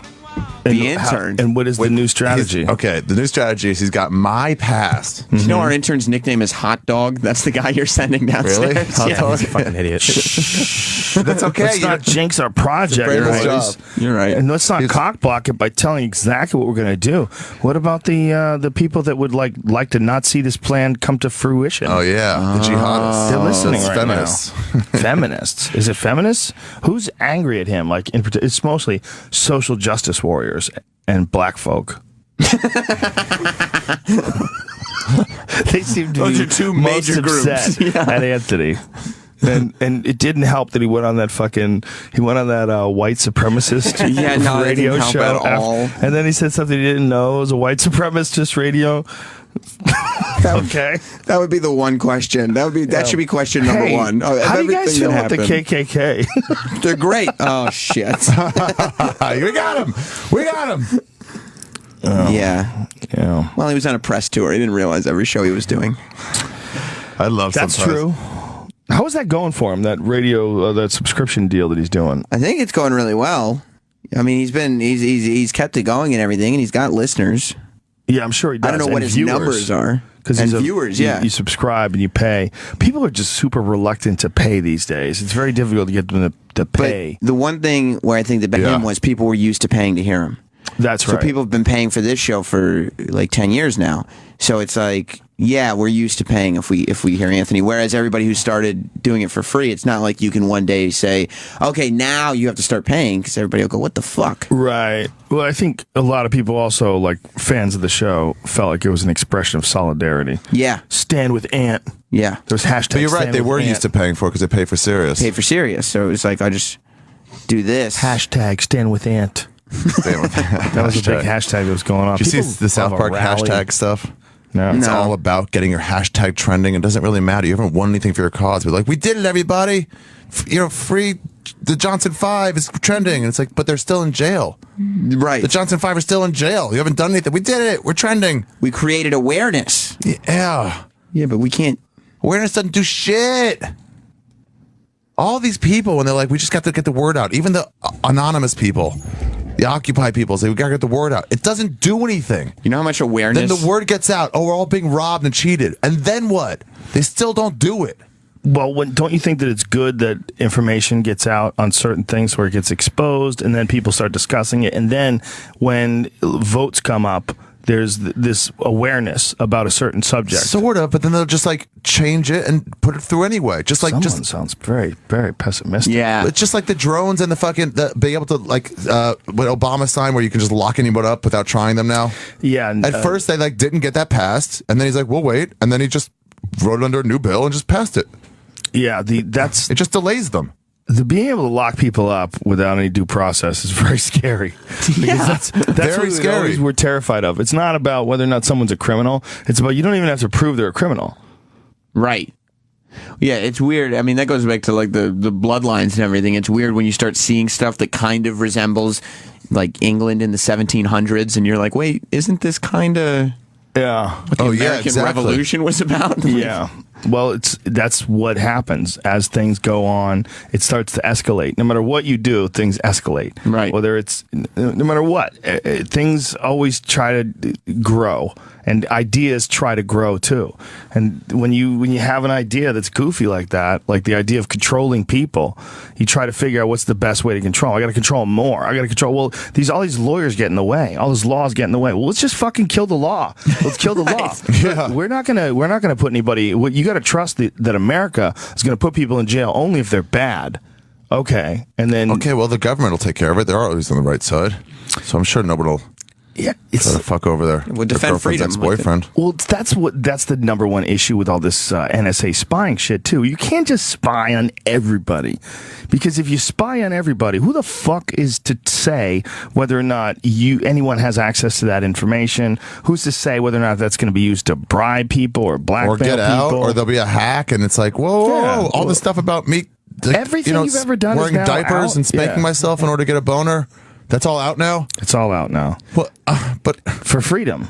If you got nothing to hide, what's it's all about freedom. And you know how I got a lot of shit to hide. That's not illegal. If everything's out there, you know how easy it is to start pulling stuff out of context? Oh, of course. Like you just start scanning through documents. You can find whatever you want. You can tell whatever story you want about a person. It's just also, why should any one person be able to do that unless they can prove beyond a shadow of a doubt that you're involved in some sort of shady, illegal, dangerous activity that could possibly hurt other people? And if you can't prove that, well, you need to figure out how to prove it legally. Like, that's like, I'm sorry if your job is harder. Like, it's like your job is too hard, so you just want to spy on everyone and look for keywords. Yeah, and but they're like, well, we're not going to let the terrorists shit. get off. And like, okay, no one's saying we should do that. But just do your job. They need to get better stock footage of the terrorist training camps that they do. Every time one of these guys, suspected plot to kill U.S. soldiers, indictment, : But it's like the training they do is like those old 1940s old man training stuff where they go like this soldiers with the guns up and down and then do little leaps. It's like, that's not real training. It's like look at these productions, these like highlight reels. This is like a fighter highlight reel where you're trying to sell a UFC bout.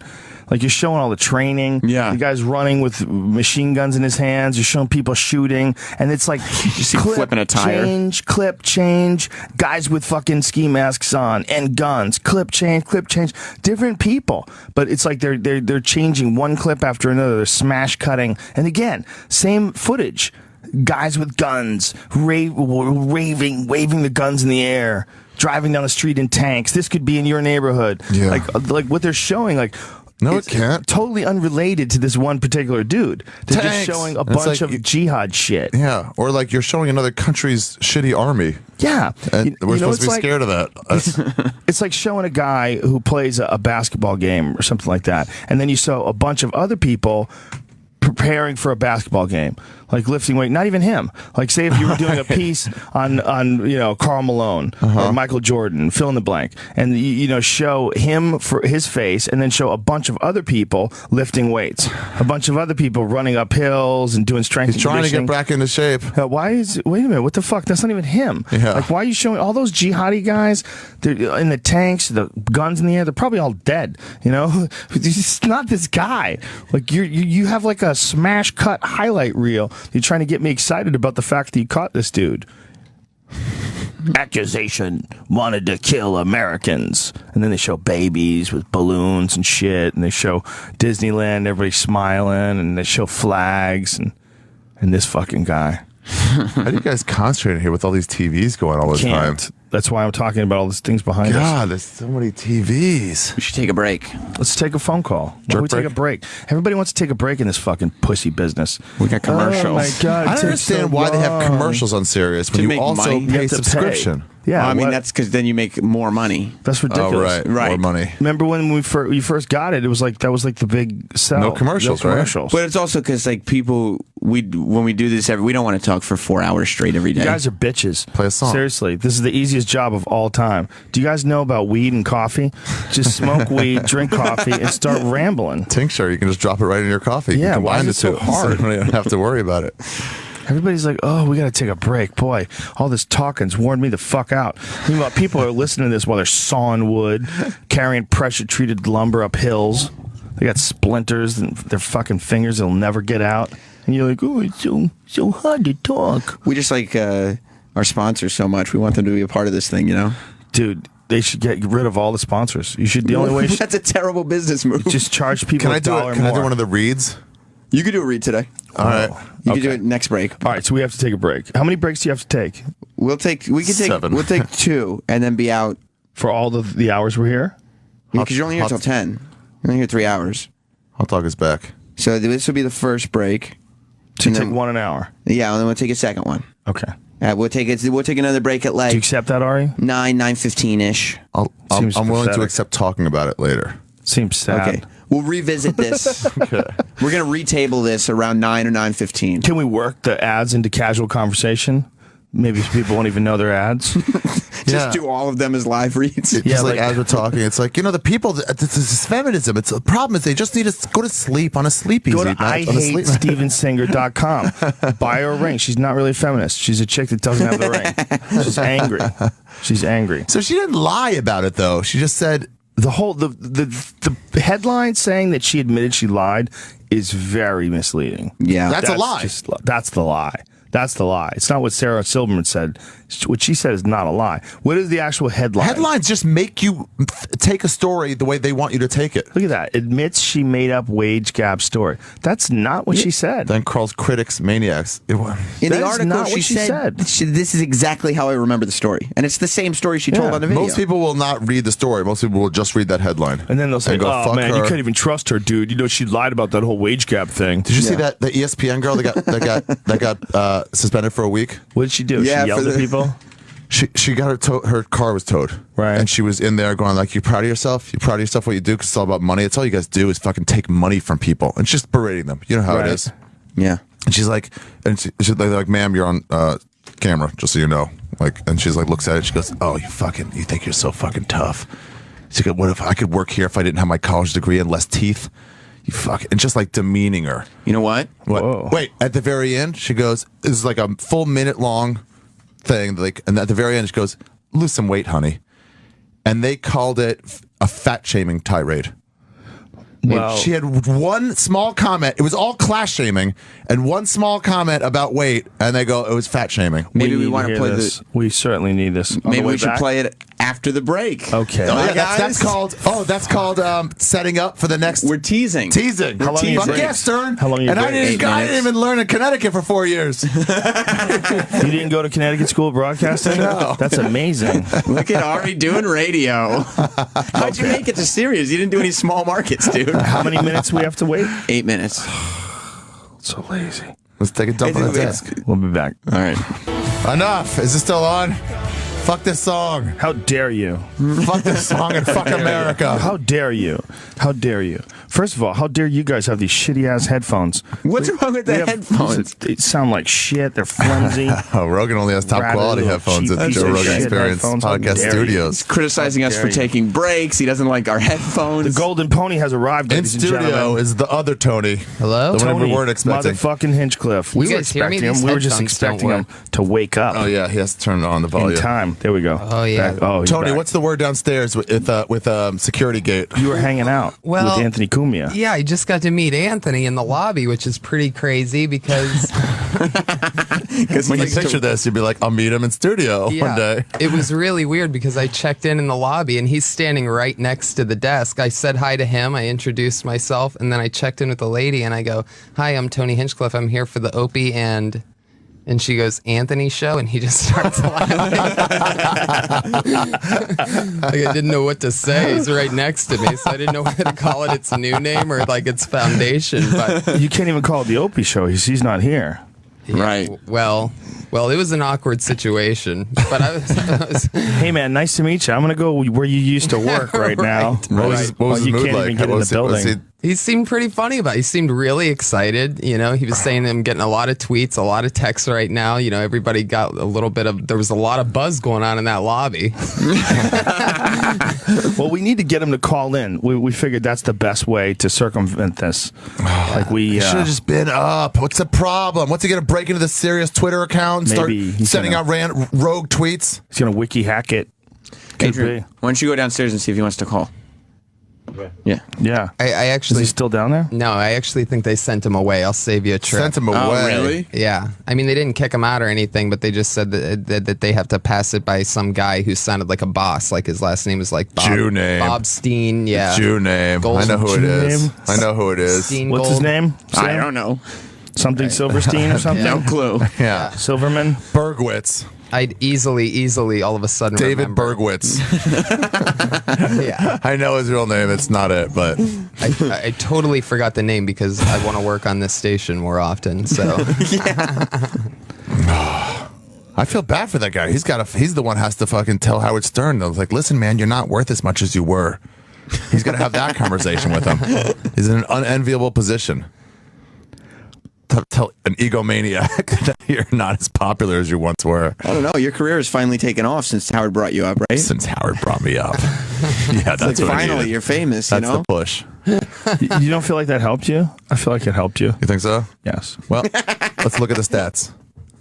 The week I look at my Libsyn stats, my podcast numbers. The week he shit on you. Lowest in 10 weeks. I'm making him famous by that's just not how it works, man. Do you know what's interesting? The day he shit on you, my numbers were very high. Because he was commenting on the podcast we did together. Yeah, probably. Yeah. Didn't give a good bump to your podcast. No, not at all. They all said, "Oh, Ari's on Joe's podcast this Let's go week. listen to it." Fuck Ari's podcast." I should have, during that rant, I should have been saying, this fucking Howard Stern, by the way, listen to Skeptic Tank, it's every Monday. I can't believe he's fucking past it. This is Skeptic Tank, that's Skeptic Tank on iTunes. Do you understand the iTunes rankings? Do you understand how that works? Yeah. They take everything, put it in a hat, shake it up, and then throw it out. And then they skew towards alt, and they have a number. They skew towards alt. They do skew towards alt. I don't know how it works. I tried to get someone to explain it to me. There's a weird algorithm. It's not like when you see number 1, number 2, number 3. It's not like number 1 has X amount of downloads. Number 3 has 500 less. It doesn't work that way at all. because it's like it's new subscribers count for more Comments, than anything. It's reviews, if you get a lot of ratings yeah. this week, and it's percentage of ratings to your overall downloads. So at some point, Chelsea Peretti had the number 1 podcast in the country. Percentage of comments to the overall downloads, not even numbers of comments. She had the number 1 podcast for over a week, and she had released 0 episodes. Whoa. Yeah. That's my favorite part about people who launch podcasts is that first early week, spike, and they go, fuck you, old network. Thanks, we made I'm number 1. I'm top number 1. 25 on iTunes. We got 2,000 downloads this week. Red Band had to deal with that every time. Every time somebody left them, be like, fuck you, Red Band. I'm number 5. Fuck you. And then it's like, oh, shit. I'm number 75. I'm 183. Oh, damn it. It's interesting that it's comments in relationships to downloads. Like how many comments you have. Like if you have 100 downloads, but 100 comments, it's probably better than having like 100,000 downloads and 50 comments, 500 comments, or 1,000 comments. Yeah. It's not good enough. Rankings. The ratio would be totally off. Oh, yeah, exactly. Yeah. It's interesting because that would be one of them would be number 1, and it wouldn't get nearly as many downloads as number 2. Right. Like, it's really ridiculous the way they have it set up. Rankings in general, it's like, why are you comparing yourself to what others are doing instead of just saying what I'm doing? So it's like, if my numbers go up, it doesn't matter who else's numbers go up more.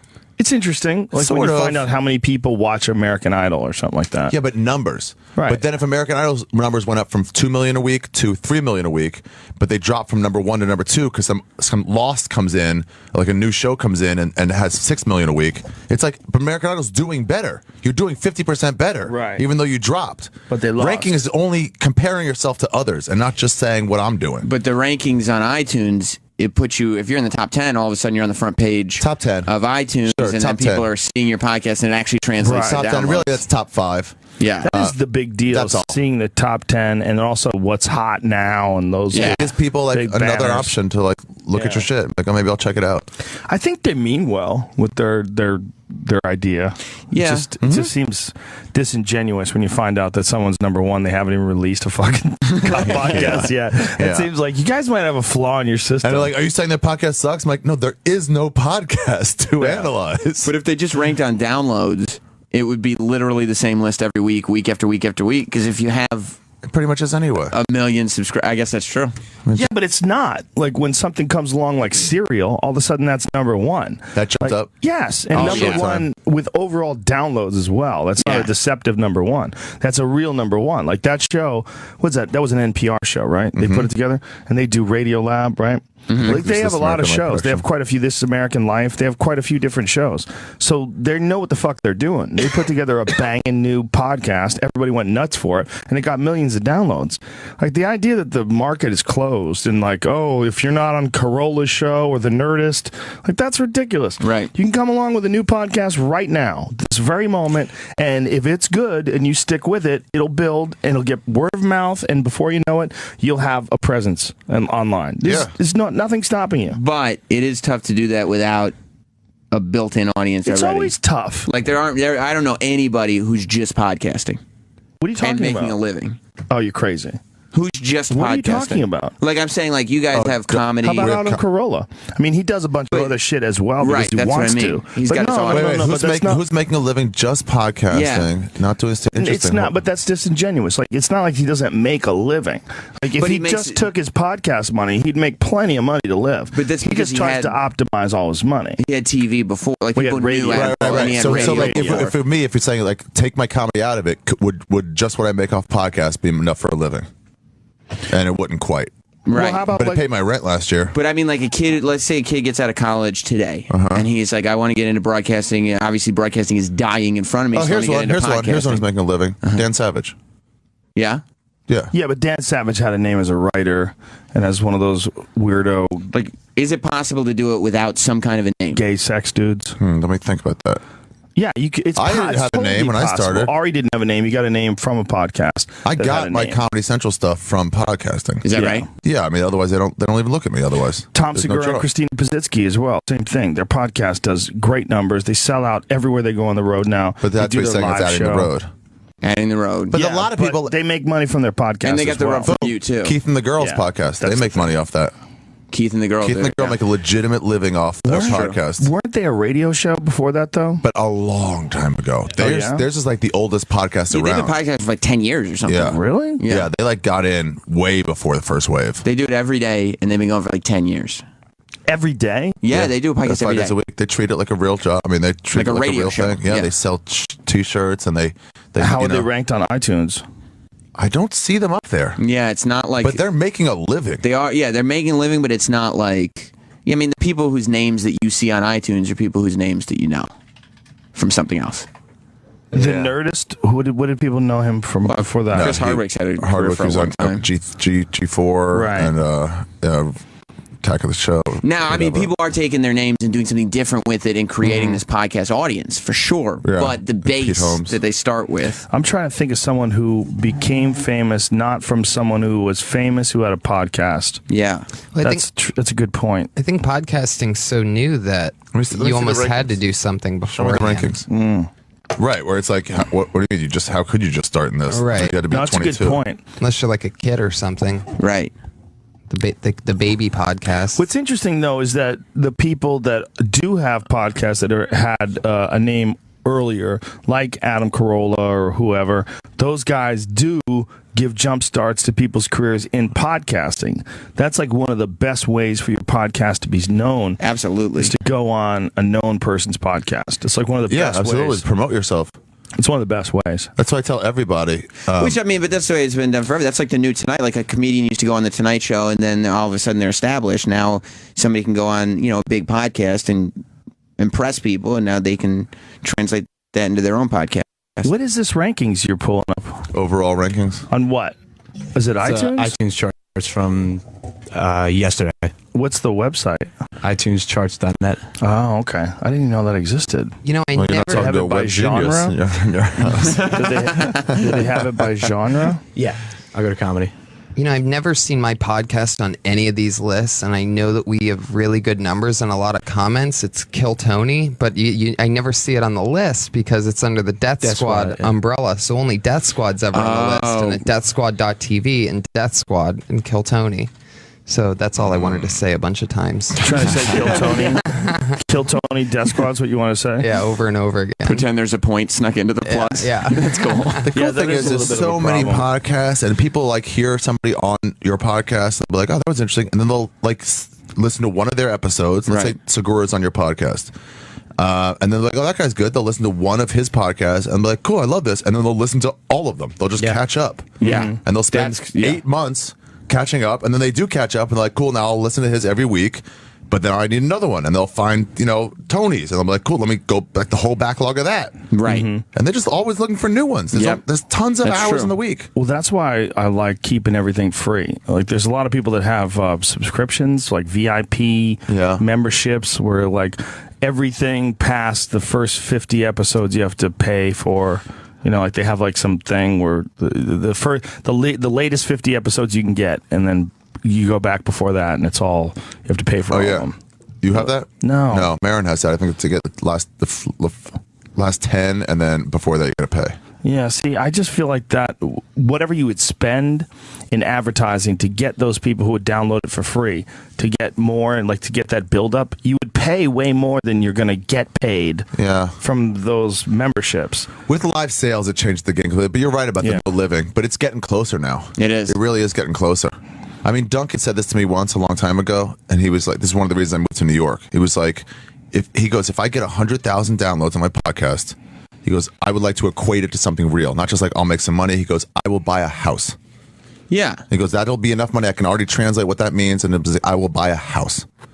And so it's like, I don't know if he's quite there yet or not, but it's like, we're getting closer to that number. Yeah. To where advertisers, and more advertisers are now going, okay, hold on, let me look at this for real. You've got to look in Duncan's case, it's like personal appearances. You got to factor that into it, because his personal appearances, meaning comedy clubs, and comedy clubs where he's doing a live version of his podcast, which is a big one. Yeah, that I'll take out, because anybody could do that. Sure. You don't have to be a stand-up to do that. That's part of your podcast. No, you're doing live shows. Kevin Smith does live podcasts. He's not a comic. Right. Anyone who does a podcast can also make money on podcasts by live shows. Yes. Well, he used to do selling live t-shirts. He used to do live broadcasts, or live shows rather, before he ever did a podcast. Kevin Smith? Spoken word stuff. He's done a lot of those, and he does a lot of interviewing the audience. Like he'll have that Superman talk he gave was great. Yeah, he had mics in the audience, and they would wait in line to ask him questions. Oh, hold on, we were going to get to this girl's thing. We never got to. We were cop teasing him. This ESPN, I think. This is the chick that freaked out and she got fired for most of this is going to have to be on, because they had to put the audio over it, like they just put the words up. She got her car towed, which sucks. She's hot as fuck. Let's see what she has to say. I'm in the news, sweetheart. That's I will fucking sue this place. Okay, that's fine, and I'll play your video, so careful.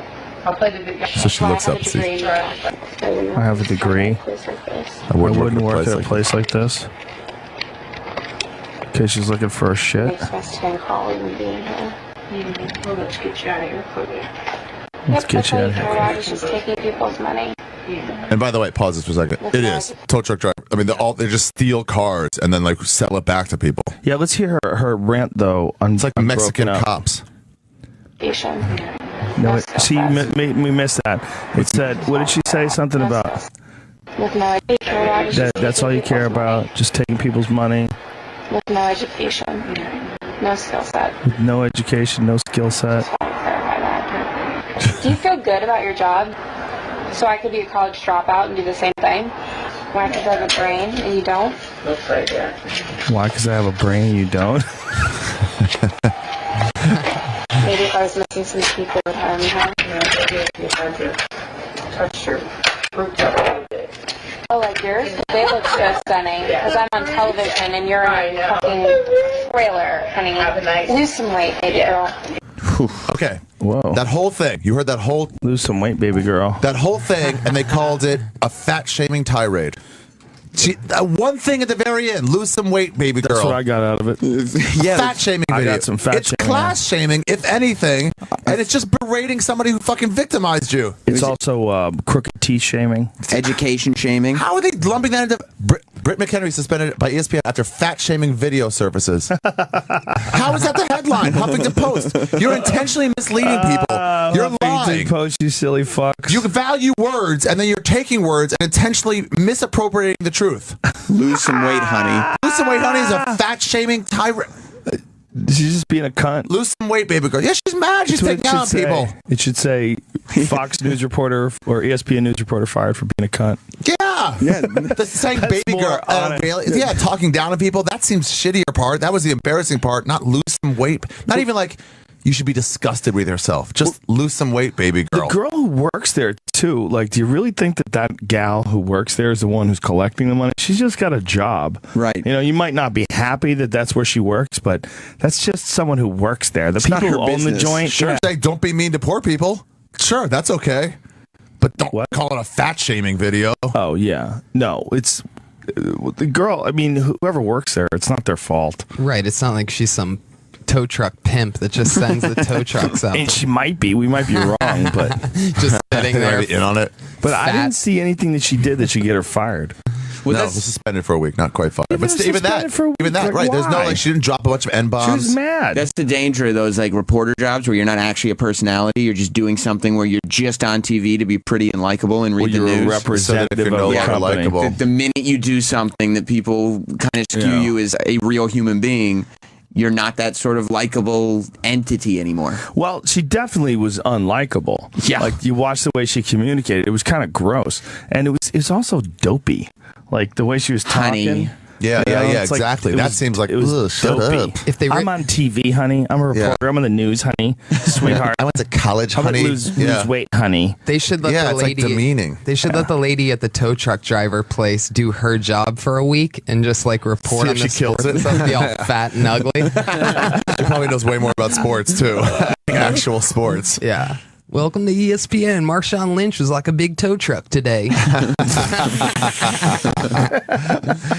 it's also like she's sitting there going like her job is this impossible feat that you have to go to college for to read sports news. Yeah, no you don't. No you don't. Yeah, that's kind of hilarious. Yeah. I don't drive a tow truck. I read sports news off a teleprompter. Talking head. Do you think she could all the paperwork that tow truck lady has to pay attention to? Right.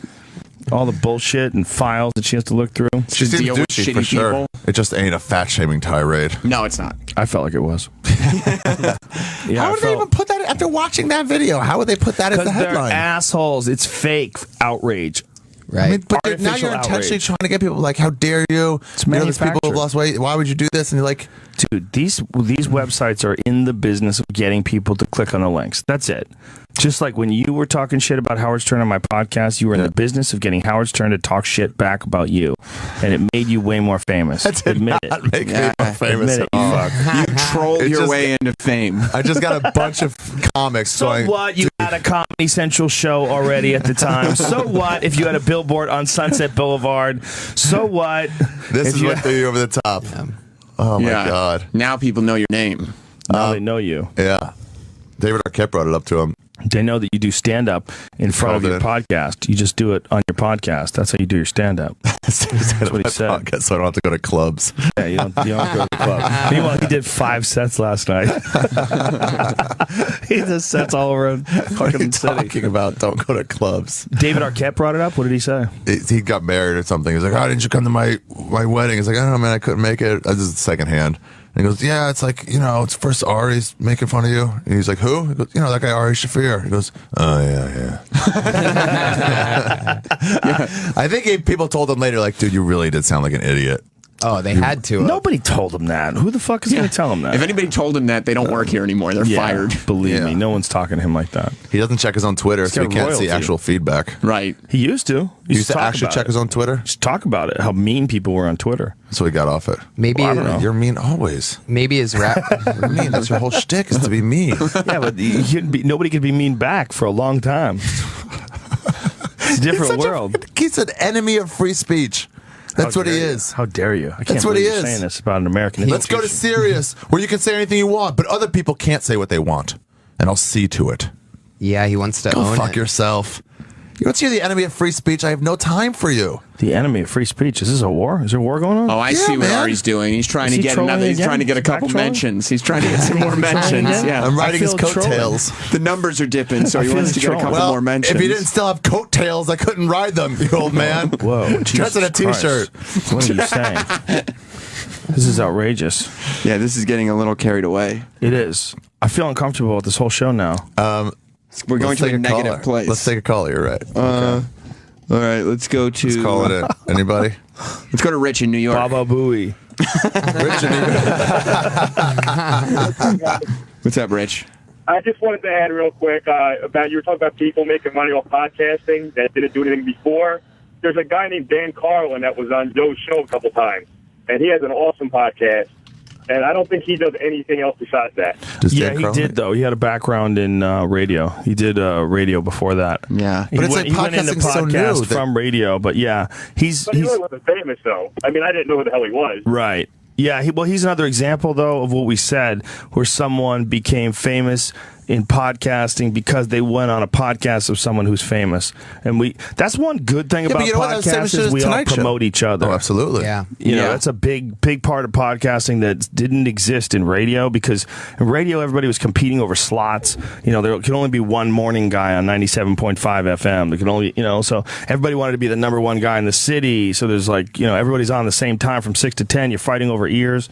We don't have that, because you could just download your podcast or my podcast anytime they want. Yeah. Is everybody like that, though? Or is that just your philosophy? I haven't seen anybody. All comics seem to have that. Because they can get somebody on their podcast. Like, if I get you on my podcast, right? That means I'll get some of your listeners, right?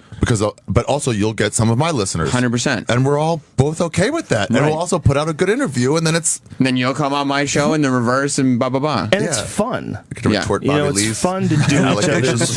What did Bobby Lee allege? He came on Sam's podcast. He alleged some falsities on my show. Did he do it, Sarah Silverman? That fuck. He came out on my show here and said, and he told a story about Ari kicking the shit out of him time after time after time. And then Ari came on and told his side of the story, and then like a couple months after that, Natasha came on and told her side of the story. That's great. Yeah, I woke up one day and I got all these. Whenever I wake up, sometimes I just get like a bunch of tweets, and usually it's the Mexicans who find me again. The Mexicans who find me again. Yeah, I've been hiding from the Mexicans for all these months. The Spanish radio DJ will be like, play my Amazing Racist thing, and they're like, fuck you. Anyway, I woke up to all these tweets like, you're an asshole to Bobby Lee. I'm like, where did that come from? Where's all of a sudden now? And it was Sam. Yeah, because Bobby had come on, because he just kind of offhandedly said that Ari used to kick the shit out of him every week. And I was like, what? Yeah, Rogan had to call me. I was playing cards at the Commerce Casino, and you're like, Ari, I think it's hilarious that you keep beating up Bobby, but listen, this is going to get in the way of your career. You have to eventually stop beating him up. Yeah, you couldn't just beat him up every time you saw him. I was like, but why, man? Why? So far, so good. It's only funny because you weren't inflicting any real damage. It was like two spastics flailing limbs at each other. There was nothing was really going down. A hard slap. It's true. Of all the stories that I've heard, like, I've never seen a picture where there was a mark left or anything. Well, Bobby was telling these like dramatic stories of he said there were thumbnail imprints that drew blood in his neck from where Ari was choking him. A little bit went into his neck. It was a little blood. It wasn't like gushing. Imagine if you said that to a judge about your wife. My thumb went a little bit into her neck. It was a little blood, whatever. God, she's a bitch. I was exaggerating. Good point. Yeah, well, it was not long after that you started taking jiu-jitsu. So lucky you attacked him before you developed martial arts skills. And you were taking jiu-jitsu before you beat him up? Yeah, Kevin Christie had to tell me, he's like, you can go to jail for killing someone with a lethal weapon. And I was like, white belt is not a lethal weapon. That's just what you get when you start training. Why did I have it in my head that it was all before? Maybe I trained during it. I feel like I really do feel like it was before. I really feel like you beat him up long before you ever started taking jiu-jitsu. Because what year did you beat him up? Man, I don't know anymore. I want to say, what year did you start working at the store? 99. 99. I want to say you beat him up around 2003, 2004. Yeah. And you did jiu-jitsu, I want to say 2005 or 6. We don't know any of that anymore. It's hard. It's sketchy. I know I was doing it I might have taken it during the beating ups, in between some of them. You were doing it when we were at Legends. You were ups. taking jujitsu when we were at Legends, the second location. No, I took the first location. I took it Bomb Squad. I started at Bomb Squad. You did. That's a long time ago. That's a long time ago. That's 2003. Bomb Squad. How do you even remember that name? Did Bobby ever 2003? Did Bobby ever put up a good fight? No, that was the least rewarding thing about it. Okay, fine. For worked up. I'm angry. I'm like, don't talk to me again. I'll fucking just don't talk to me forever. We're done. He came like, can I tell you one thing? Can I just tell you one thing? You know how he does. And it's like, and I just like, let's do, and it's just punch and then down like a fucking potato bug. And I'm like, come on, man, fight back. Yeah. But did you feel bad about hitting a tiny person? No, you'd think I would, right? I only felt goodness out of it. And all these people came up to me and was like, wow, thank you, man. Thank you? I mean, Bobby all these pissed people? off a lot of people. Hey, listen, he's a little irritable, but he doesn't deserve to be pounded into submission. At this point, I feel like you might get Bobby a gift. Do you have any ideas as to like what kind of... Just like a Levi's gift card or some shit. Well, I know there's an announcement you guys have all been waiting for. What? From Steven Singer Jewelers is here. The brand new rose color for Mother's Day 2015 is pink champagne. Is that right? Are you really doing a live read? Give her a rose. Who rose? Your mother. Bobby Lee. It's a perfect symbol of love and celebration. My mom likes cactuses and shit. What? Joe, your mom doesn't understand. This is the perfect gift at the perfect price for all the moms in your life, Joe. The perfect gift at a perfect price. That's right.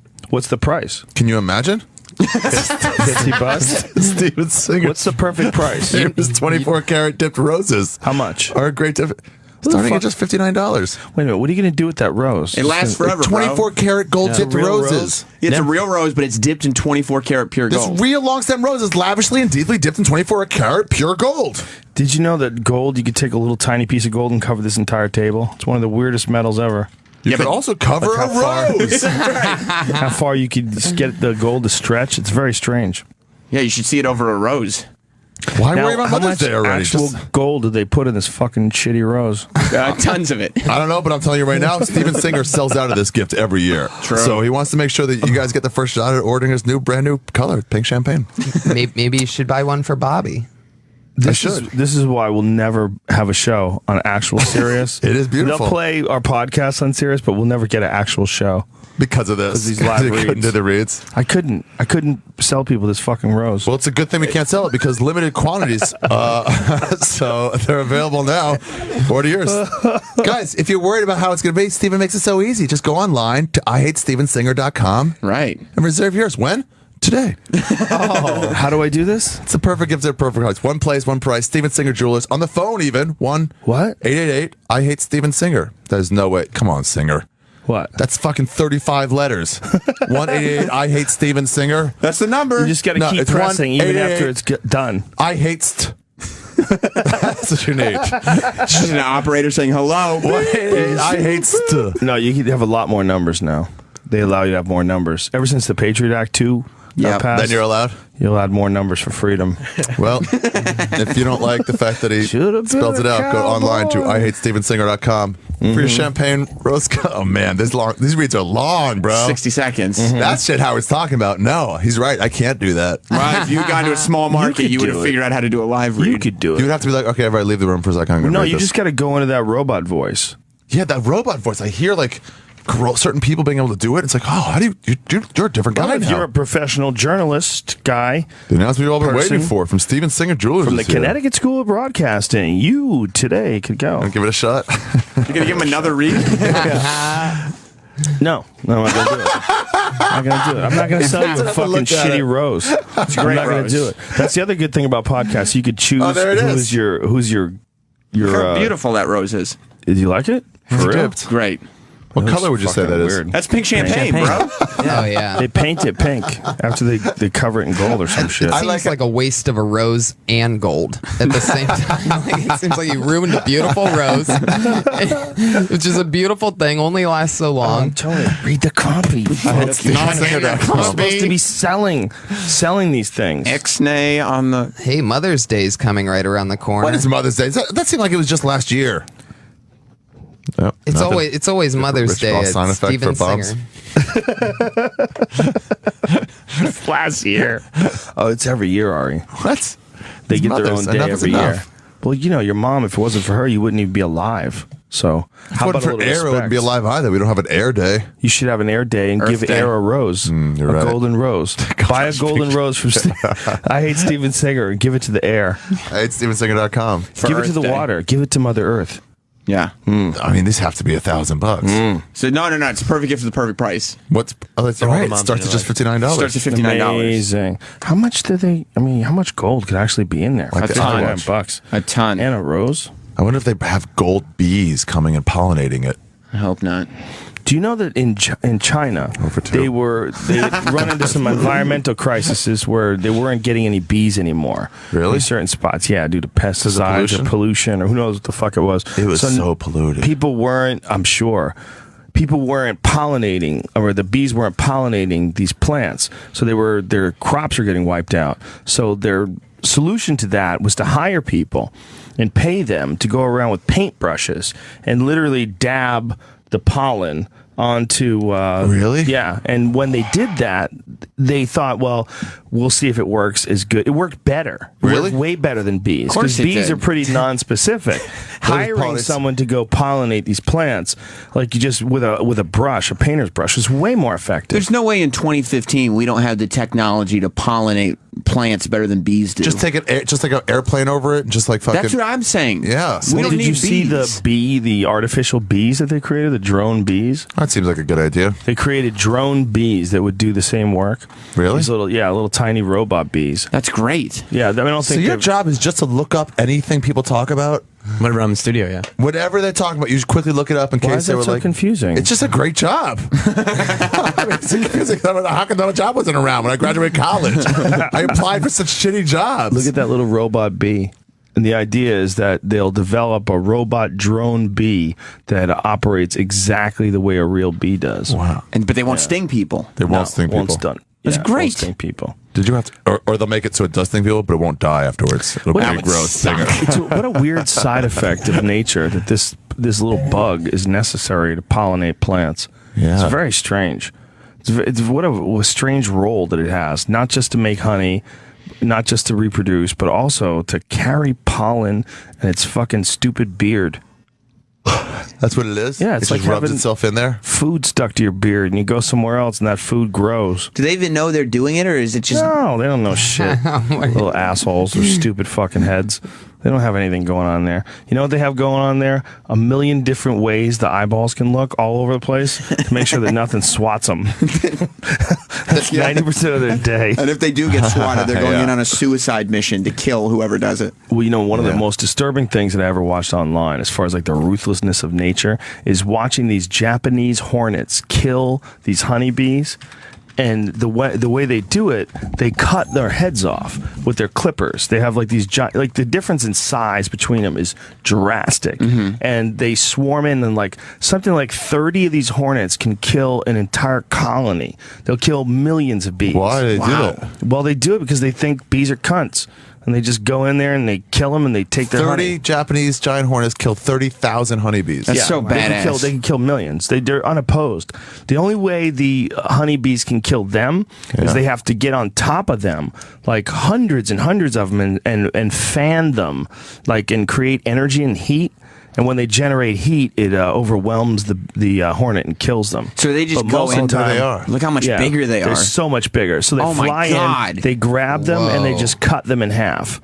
Like all they do over and see, they cut their head off. All they do over, it's hard to see it. And they're bringing him back in. Like one is dead, they're bringing him back in like Marines. Wow. They're taking his body back in. That'd be like if a monster human being just came and started crushing you. This is it's amazing like some footage. Game of Thrones shit. Like, Those hornets have big noses, and they're beating up on these tiny little yellow bees. I feel like I'm watching Ari and Bobby Lee all over again. I knew he was setting up a bit. Boom. You knew it. You could feel it. Hey, of all the times you beat up Bobby Lee, at the end of it, when he's on the ground curled up into a ball, did you ever say at the end as you walk away, lose some weight, baby girl? It would have been like, sweetheart. Fat Shame's Bobby Lee. I'm like, no, I beat him up. Don't take this away from me.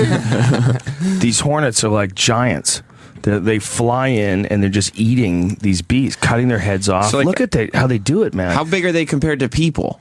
They're way a little bigger than people. Way bigger than people. They're dude. bigger than Look at the human size beings. of them. Could you imagine if that was like a horse size? Why are they attacking the bees? Because they want to kill them. They fucking suck, and they make honey. No, They're wait. mad. Like, why do the hornets? That's a good question. Because they can. Look at the bees are trying to sting back too, and they're like, "Fuck you, you can't." Sting Oh yeah, me, they're bitch." getting a couple of them. Yeah, well, they're trying, but it's just not good enough. The hornet can sting them too more than once. Oh my! They can sting more than once. Yeah, bees, honeybees are unusual in the fact they sting you and they die. But the female I heard that was honeybee not doesn't. true. There's like they just die at the end of the day anyway. No. They die when they're needle. Oh God, that's Their brutal. stinger I gets feel pulled like out of their bad body. for them. Parts of their abdomen comes out with the with the stinger. But what's interesting is the female, the queen, she can sting as much as she wants. A honeybee queen? Yeah. They can sting as much as they want because the female, look at all the dead honeybees. That's insane. Wow. They're just pulling them out and cutting. There's a pile of them. The female uses her stinger to kill baby females. That's what her stinger's for. She goes where the babies are in the cocoon. Why doesn't she want baby females around? The honeycomb. She doesn't want a successor. She doesn't want anyone to come along and take her spot. It's cold-hearted. She sniffs out where the females are and just stabs them while they're in the honeycomb. Really? With that cunty stinger of hers. Wow. A big So she can be the sword queen growing out of forever? her pussy. Yeah, she takes that pussy sword and just stabs babies with it. Has your mom tried to sting you to death lately? Hey, you Steven Singer fucker. 24 karat gold dip roses. That's StevenSinger.com. But that's what nature intended because that's why she has a stinger that can be used over and over well, again. that's why she wants to sting the babies too. It's competition, and when she can no longer defend her position, that's when she's Someone not the takes it strongest over. female anymore. That's when a new female Like will Game of emerge. Thrones. Yeah, it's really interesting. I mean, like when you look at the ruthlessness of nature, it is pretty fascinating. Like these things, these are monsters. They're just little tiny monsters, so we don't think of it that way. They're looking for survivors They're too. pulling babies out now. Oh my God! They're pulling fetuses out. They're pulling fetuses out and they're chopping their heads off. God, this is so fucking brutal. Yeah. So do you think Howard Stern saw Ari as a female bee that he had sniffed out? I think you're trying to bring it back to Howard Stern again, you fuck. How dare you? We're here watching bees slaughter babies. Just what a ruthless fucking existence, man. Wow. Yeah. So that apparently they're mortal enemies. And They should do a cartoon based on that with all the bees going la la la la la la la. We are working, making the honey, and make it on the ice, and then have the fucking hornets come in. Look at the size of these fuckers. Jesus Christ! Oh my God, the size of a hand. And where are they from? Japan. Oh, These are these evil Japanese hornets. They're giant, man. The world of bugs. Whew, motherfuckers. Yeah. It's terrifying. Way more of them than us. Did you see that video footage that they got of these guys on this underwater exploration and they get visited by a sperm whale? A sperm whale or a blue whale? I don't remember Oh, what yeah. it was. I saw it. I saw But your it tweet just about it. happened last night. Or just happened yesterday. It got released. It's amazing. These guys are down there and like, what is that? What is that? The Nautilus.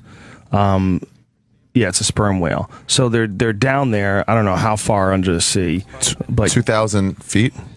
Yeah, just about 2,000 feet. 1,900 feet. Yeah. Just so they're deep Oh, as fuck.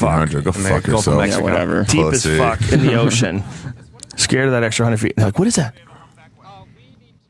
You can track him. Back it up. Like, listen to like how they react when they see it. Back it up. Yeah.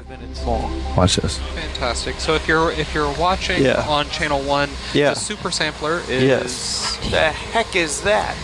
Oh my god. Oh my goodness, what is that? Guys, look at guys, it. we have a humpback whale. We need to Zoo, do you can screen track him. We cap- can get back here. All right, let's move the camera. Zoom out. Look around. We need rotate. I'm gonna turn the M3 off, guys. He's gonna bump you. No, he's It's a bumping sperm whale. us. We have a sperm whale. Underneath me. It's okay. Zoom out on our. Wow. How crazy is that? It's super deep down there. Look how big it is. I hope we are screen grabbing. Yes, it's It's just recording. floating over them. That must look insane when you're down there in that water and you see this. I mean, how big are they? It looks like it's 100 feet long at least. More. Wow. Oh my God. As far as I can. Wow. It's a building. It's a skyscraper. It's a swimming skyscraper. A whale. Meet the other watch stick. How big do sperm whales get? Because they're not the biggest, right? The blue whale's the biggest? Yeah. Fucker. What a weird animal, huh? He's just doing laps. How big? Up to 67 feet long. Jesus. And weigh 67 feet long. 56 tons on average. Fat fucks. Yeah. Yeah. This guy, Paul, On average. runs the Maui Comedy Festival. Lose some weight, baby girl. Tony Hinchcliffe, fat shame sperm whale. You ever think Maybe they if get you ate less sperm. Yeah, what a terrible name for an I animal. just gay shamed him. Sperm whale. See how I did that? I gay shamed the whale. Gay shame. Fat gay shame. Maybe you ate less sperm, you wouldn't be so fucking fat. She didn't even say it like that. Yeah, more like a semen whale. Lose some weight, baby girl. Gay whale. I would fire her just for being a dummy. It's I'd be all right, look, yeah. this is what happens when she doesn't read the script. Yeah. That's what they should tell them. Like, hey, look, it doesn't matter what you say. Just don't be caught talking normally outside our studios. Yeah. Don't get caught at saying anything on camera. Because you're an idiot. Right. What I So love is don't let them know. She kept bringing up her college degree. I went to college. Like, so did every sorority idiot. Like, what are you talking about? Maybe if I didn't have a degree and no teeth, I'd be here in a trailer, honey. You're in a trailer, honey. Yeah, people don't like getting towed. Which, Nobody by the was. way, what's crazy about what she's saying is that all the time that she spends at ESPN that's not on the field, she spends in a trailer. You're in a trailer. So she's in a trailer too. She has a trailer. She has to go to video trailer for editing and notes and stuff. You go from trailer to trailer in that business. That's very true. Yeah. But she might have a dressing room. It's actually it not might true. be an indoor gig because they they're go in to the Connecticut. studios down by Staples Center. Well, this is The whole building. ESPN. It's probably in Bristol. Yeah, they're in Connecticut. They both Connecticut and LA. Oh, okay. And LA New York. too. Yeah. But she They don't probably at want some point in transfers. her life has been in a trailer somewhere. There you go. Yeah. Oh, yeah, definitely. Yeah, for sure. Like when she was getting the tow place. Fucking broads. Am I right, guys? Fucking broads. Let's take a caller. Fucking broads. John from Massapequa. You're on. Hey, I used to date this cunt, and she would yell too. Let's go to Corey in Canada. What's up, Corey? Hey, how's it going, guys? What's up, dude? Hey. Ew. I was calling about, you guys are talking about in China there, they got guys going around with paintbrushes pollinating all the plants because there's no more bees. Yeah, I remember that. Thank you. Yeah, so we have greenhouses here, and what we would do is there's two ways we would pollinate. Either we would bring in a shit ton of, we would actually buy bees in a box, and they would go around and pollinate these plants, or we have these little, they're almost like little vibrators, and you go around and you vibrate the stem of all these plants, and then all the pollen and shit flies around, and that's how everything got pollinated. So it gets pollinated just through the wind? Yeah. Oh, that's interesting. This is Shaking them up. And this was 25 years ago we were doing this. So this is people pollinating plants has been around for a while. Right. So do they pollinate just for productivity, just to increase productivity? Like the bees are already doing some of the work? Is that what it is? Well, the thing is, we had greenhouses, right? So in the greenhouse, you're not getting all these insects and bugs. Oh, because it's all sealed in. Right? Right. So like I said, we had two ways of doing it. We had the one way was we bring in all these fucking bees, or we go around. It was like a battery pack thing with a little vibrator on the end. Right, we got that. It shakes the trees. Yeah. They're slow in Canada. They're slower. Oh, yeah. Slow. They just slow. They want to make their points. They're more relaxed. Even the bees wanted to get out of there, away from this guy. Even when they smoke reefer, Canadians taught me when you smoke reefer, they're like, hold it for a minute, finish your puff a few times, then pass it on. No You know rush. what's the worst when you're smoking pot with someone and they're telling a fucking story and they're hijacking the joint. They're holding on to the joint while they're telling the story, and you have to listen because while they're talking, And everyone starts staring at the joint. Yeah, while they're talking, they're not going to smoke. It's like, and you're waiting your turn. It's a sneaky way of captivating you. The dude telling the stories while he's holding on to the joint is an asshole. Yeah. That guy's an asshole. You need to pass that. And if you're that dude, don't be that dude. Pass that joint. And if your story's that bad where you don't have the 2 seconds to hit the joint, then stop telling the story. if you're going to lose everybody by taking a hit of the joint, then your story sucks. And it probably has to do with Canadian vibrating trees. It's a pacing thing, Tony Hinchcliffe. Here's the thing. Here's the Syria-trained Ohio man plotted attacks. Smash cut to this something big, in quotes. Jihadist explosions. How about some training footage? This is where he was. This is where he lived. He got in a plane from Columbus, flew to the Badlands. Athens, Greece. Yeah, landed there, did bad shit, went to Turkey, Istanbul. Look at him, machine gun, running through the desert, gun overhead. Here it is, shooting. I knew it, I called it. Some other guy shooting. This is, we were saying, Tony, before you got here, these are not even the same guys that are doing all this shit. This is like talking about a guy who plays basketball, and then, look, he just do it. The guy just punched a board. He did a karate demonstration. He punched a board. Look, they're doing monkey bars. These are actors. Return to the United States and carry out an act of terrorism. What are you going to do this weekend? Oh, I'm going to return to the United States and carry out an act of terrorism. From the headlines, so they show a piece of paper ripped. Yeah. Yeah, literally. All those quotes. Look, they're all on paper. Ripped from the headlines. They're just baby fucking you with information. Dude, the more I see shit like this, the more I realize, like, they did Sarah Silverman wrong in that thing. Yeah. There's probably no way she said any of that shit they were ascribing to her. Well, they definitely did it wrong. Definitely did it wrong when they said that she lied. But then I looked at that video again, the way it cuts, I bet they just asked her, like, have you ever been paid less than someone else? Yeah. And then they just threw it into a video about man, women. That's what they said. Look at this. God. Syria trained Ohio man plotted attacks. Guns drawn. Look at this. In the air. Guns. Shoot the guns. This guy, he planned gun. Look. They showed that same fucking montage of guys with guns. Totally unrelated guys to him. Like, that is a weird propaganda piece right there. Because that's not just the facts of the case. That's the facts of the case mixed with all this stuff that's designed to get a reaction from you. Also, when you hear plotted attacks, you're like, plotted instead of planned. You're like, plotted. That word makes you seem like you're grander than you are. I mean, plotted is like, man, fuck those dudes. Exactly. What does that mean? How far did he get? Yeah. Plotted. It's like these word choices they're using makes people think a certain way.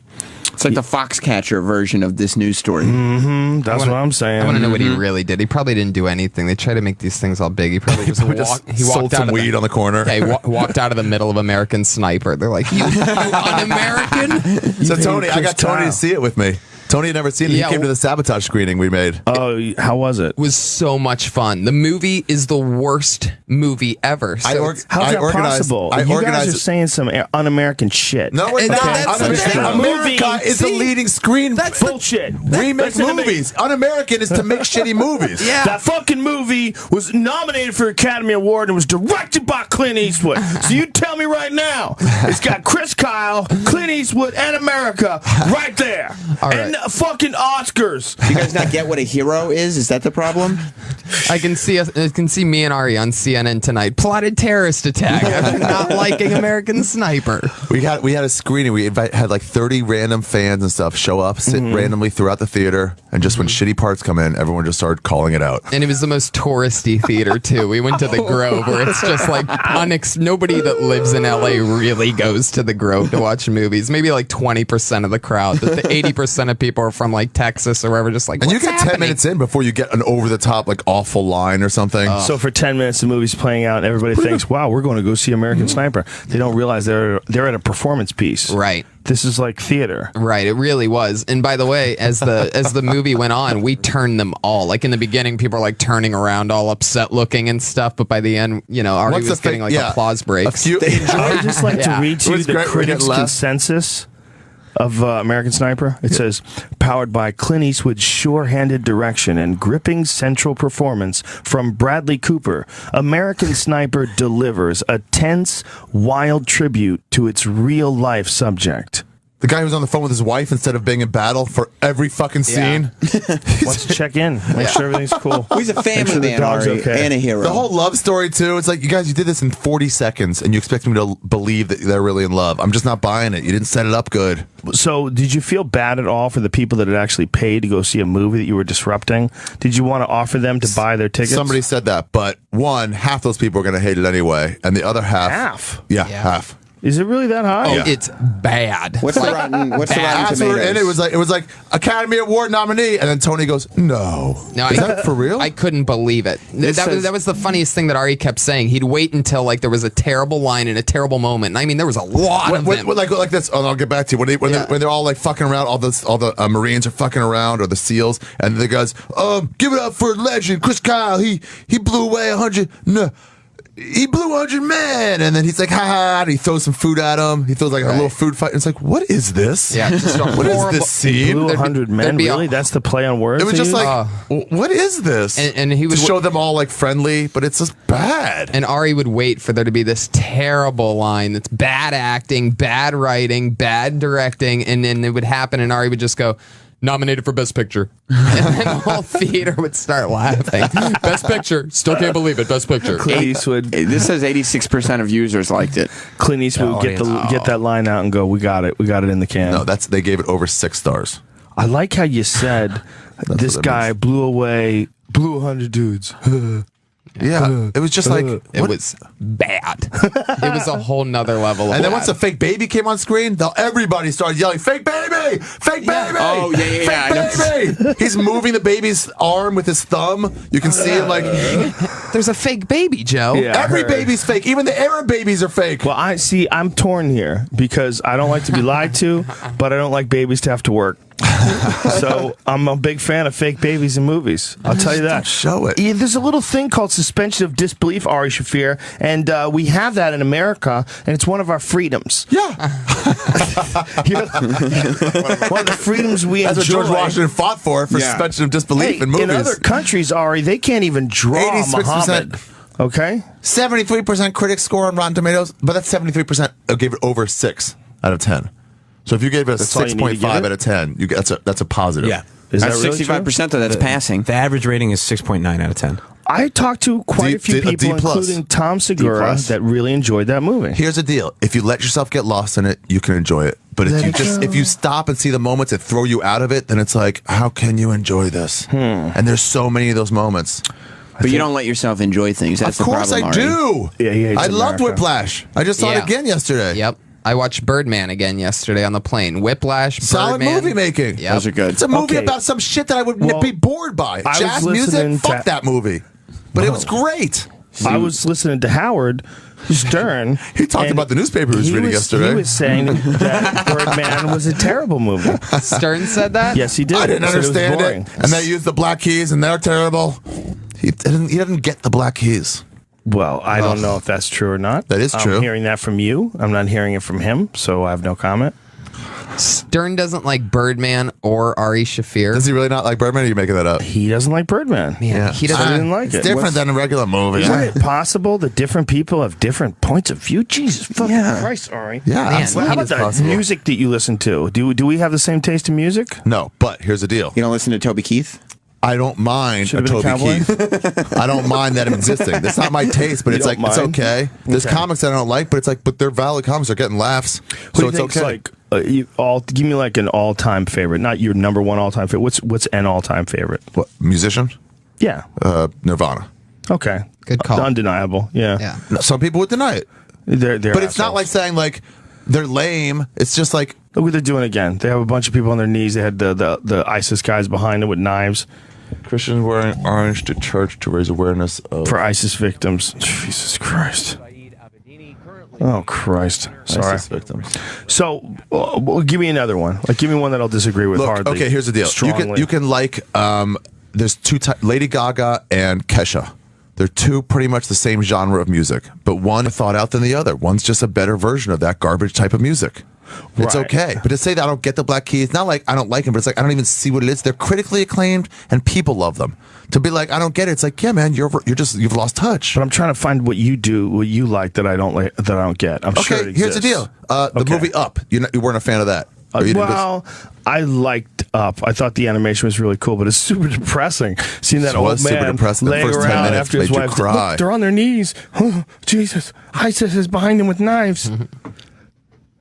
Actors reenactment, god damn it.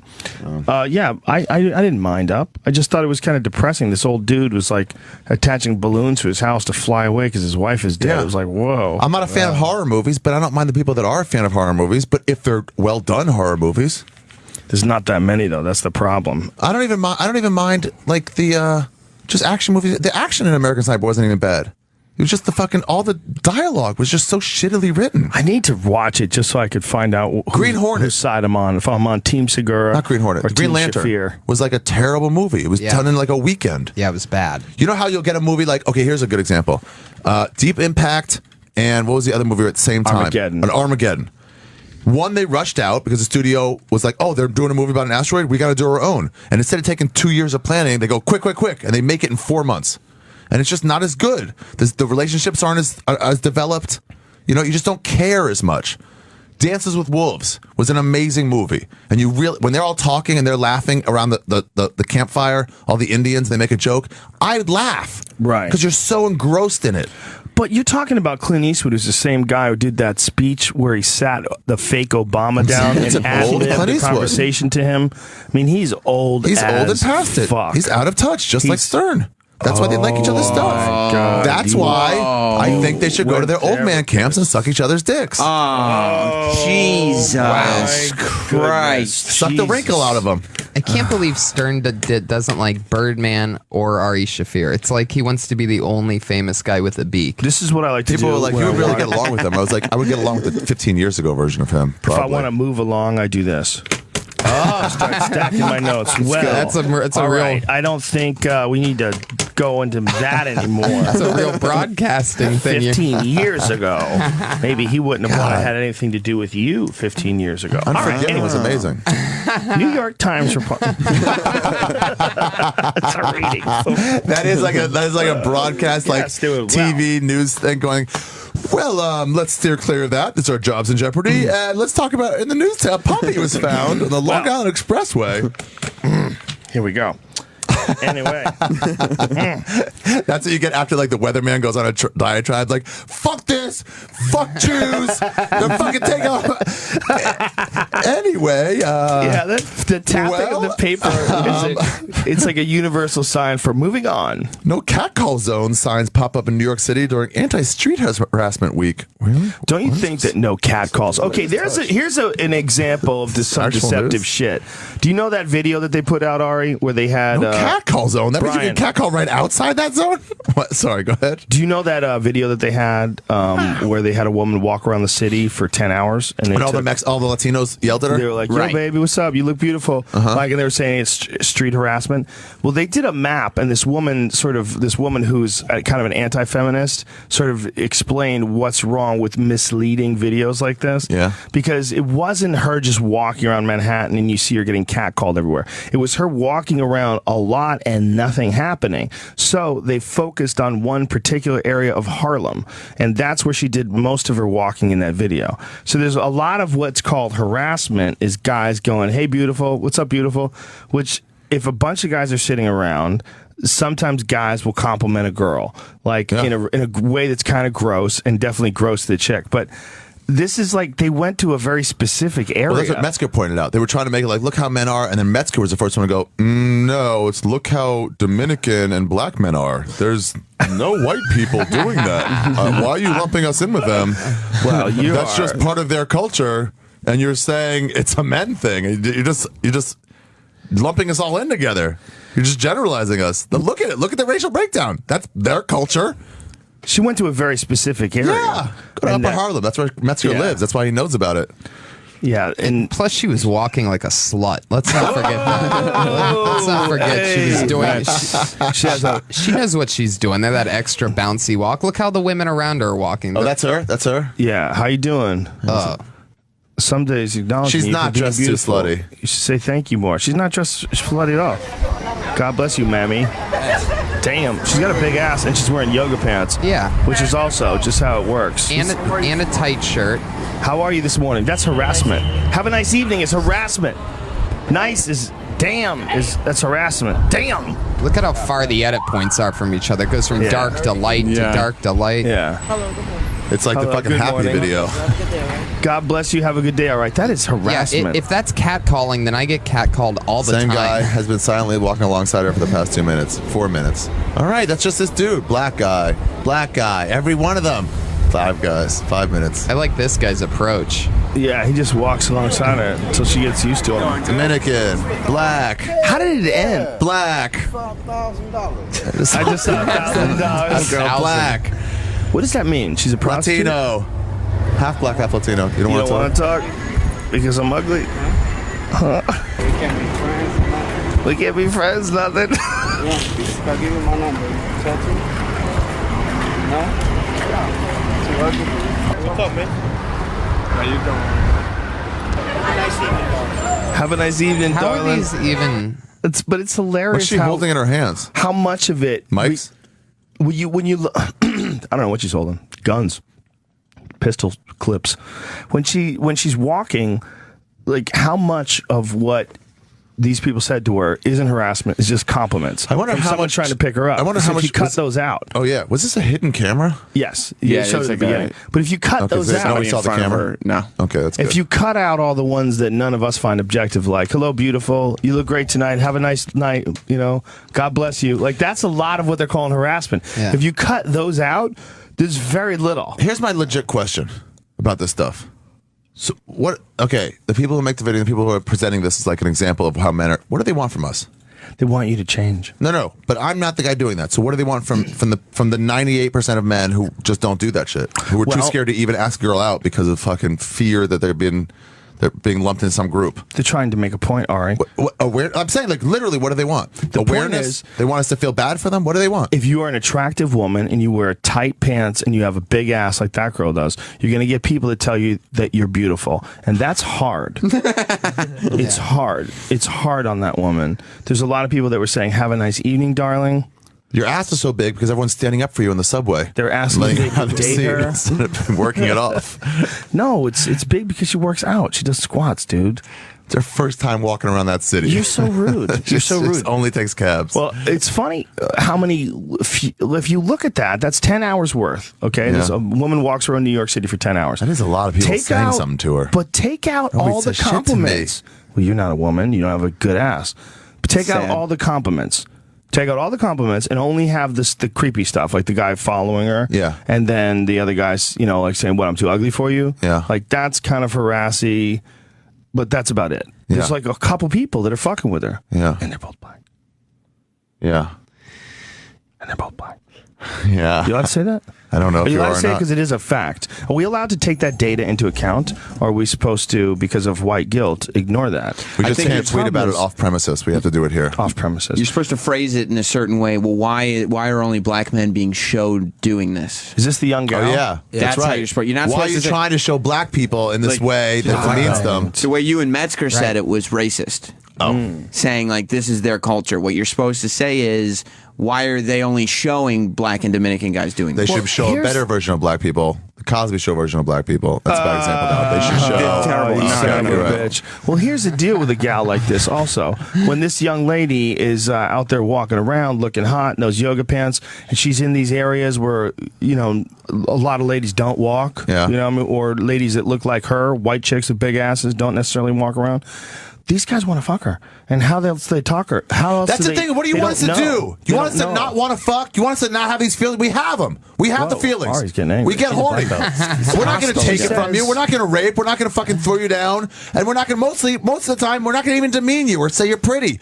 But we have feelings of wanting to fuck. Damn. This is what Should we she calls. apologize for that? Your This is how she emotions. describes herself. I'm a bubbly and bold actress with a black belt. I have a BA in theater with a concentration in acting from Kutztown University. What's Kutztown University? Kutztown. Not going to make it elementary. Moved to New York immediately after graduating. Before college, I attended Pittsburgh's Creative and Performing Arts High School, but it was even earlier, at the age of 8, that I truly solidified my career path, since I got to say meow as my What are we only reading line an in a actress's- cat and a kid's. So she's an actress. So Yes. this is like sort of, as much as anything, this is Publicity, like of a course. publicity piece. Of course. She It is got interesting, though. hired to do it. It is interesting She got to see hired to do how. it? I would think she was probably hired to Maybe. do it by some Yeah. company. It is interesting to see how many people did say something to her when she's really not that hot. She's an average What are girl. you talking Yeah. about? She's beautiful. Show another picture of her. That girl looks hot. Let's look How at the girl dare you, actually walking Shaffir. down the street. Damn, dare baby you. girl. Come on, girl. That girl's built well. She's very pretty and she's built well. I don't think she's built How well. dare you son of a bitch! Shoshana, she's too Jewish for Dude, me. shut That's a up. problem. That's you have an issue. That's a problem. It's my inner stuff with Jews. Yeah, you have an issue because that girl's No, hot. there she's hot. good looking. She's dirty. Man, girl, you. But walking down the street, I'd be like, Beautiful way. eh. It's not her fault. We're not walking down the street, I criticizing wasn't her, into. by the way. I mean, all that she did is walk in that video. I It didn't is see her interesting to see doing how anything many wrong. people really did say something to a woman. It was like, wow, that's Girls a lot of people. Are, Man. they're very desirable. She's walking around, and guys want to have sex with her, and they don't know how to communicate with her. They're socially retarded, so they go, "Damn." Here's a question too: Hey, mommy. Would those guys continue to do that if it never worked? Yes, they would. Because they would hope one day it will. And so it's like, do you keep never playing ever worked? But they'll. Do you keep playing the lottery if you don't win? Yes, But you somebody do. You won hope- once. Somebody fucked that girl. She's not a virgin. And it does work, by the way. What are you saying, Tony? Ari tried to fart and he knocked the microphone off. Ari Did not just work. knocked the mic off. This is why you got to go to small market radio first. You're so bad at farting into microphones. God damn it! I had it, and then I realized it was gonna be solid. I would be willing to bet that woman is not a virgin. So someone has figured out a way to crack that code. She has found a suitor. Oh yeah, or a female if she's a lesbian. Man, She's baby found a girl, female. You gotta do blind date. That's the only way. You're just prettier than a Steven Singer rose. Oh no, you didn't. You son of a bitch. Trying to get that in for the last 4.5 minutes. In reality, it would suck if everyone's like, hey, all the time. But like, I don't know. I It's didn't do affirmation that she's hot. Let me tell you something. It probably does get really annoying, especially if it's guys that you don't want to recognize you. But if you're around a bunch of guys who you did want to recognize you, and they were like, damn. Yeah, that'd be But great. maybe that's like you're not supposed to say it, and then she'll like you. You know, like you have to kind of like, even if she's attracted to you, you can't be like, hey, baby doll. And then she'd be like, oh, this guy's a tool. Right, you can't. Because then he's too aggressive. He's trying too hard. He's one of these harasser guys from this video. Harasser guys. Look, I get harassed much more. You've never seen me walk around West Hollywood before. I get dog called. I bet you do, you little doggy. Yeah. You little poodle. Hey, let me. You little lap dog. Yeah. Hey, what's up, good looking? One of my favorite times ever of driving down Santa Monica Boulevard. I was cutting down, what is it, like Doheny, I guess. We were going to, you know that Dan Tana's place? Yeah. We were about to turn right, and you know that whole area is just gay as fuck. And right as we're making a turn, there's just two guys hanging out in the corner, and they were belt looping each other. They were both they were rubbing their dicks together and holding onto each other's belt loops and pulling each other into each other. Really? Yeah, and we were like, I can't look. I can't look. Right. They were just rubbing dicks. They were like scissoring and grinding and holding firmly on their belt loops and just pulling them into each other. Wow. Rubbing dicks. Wow. And they were right there. I was like, the light's got to turn green quickly. I can't be here. Wow. I can't be near this. What if they explode? Meanwhile, the light's been green for 2 minutes. My dick is out. There. Why is my dick in my hand? Why is it hard? Why is there cum all over me?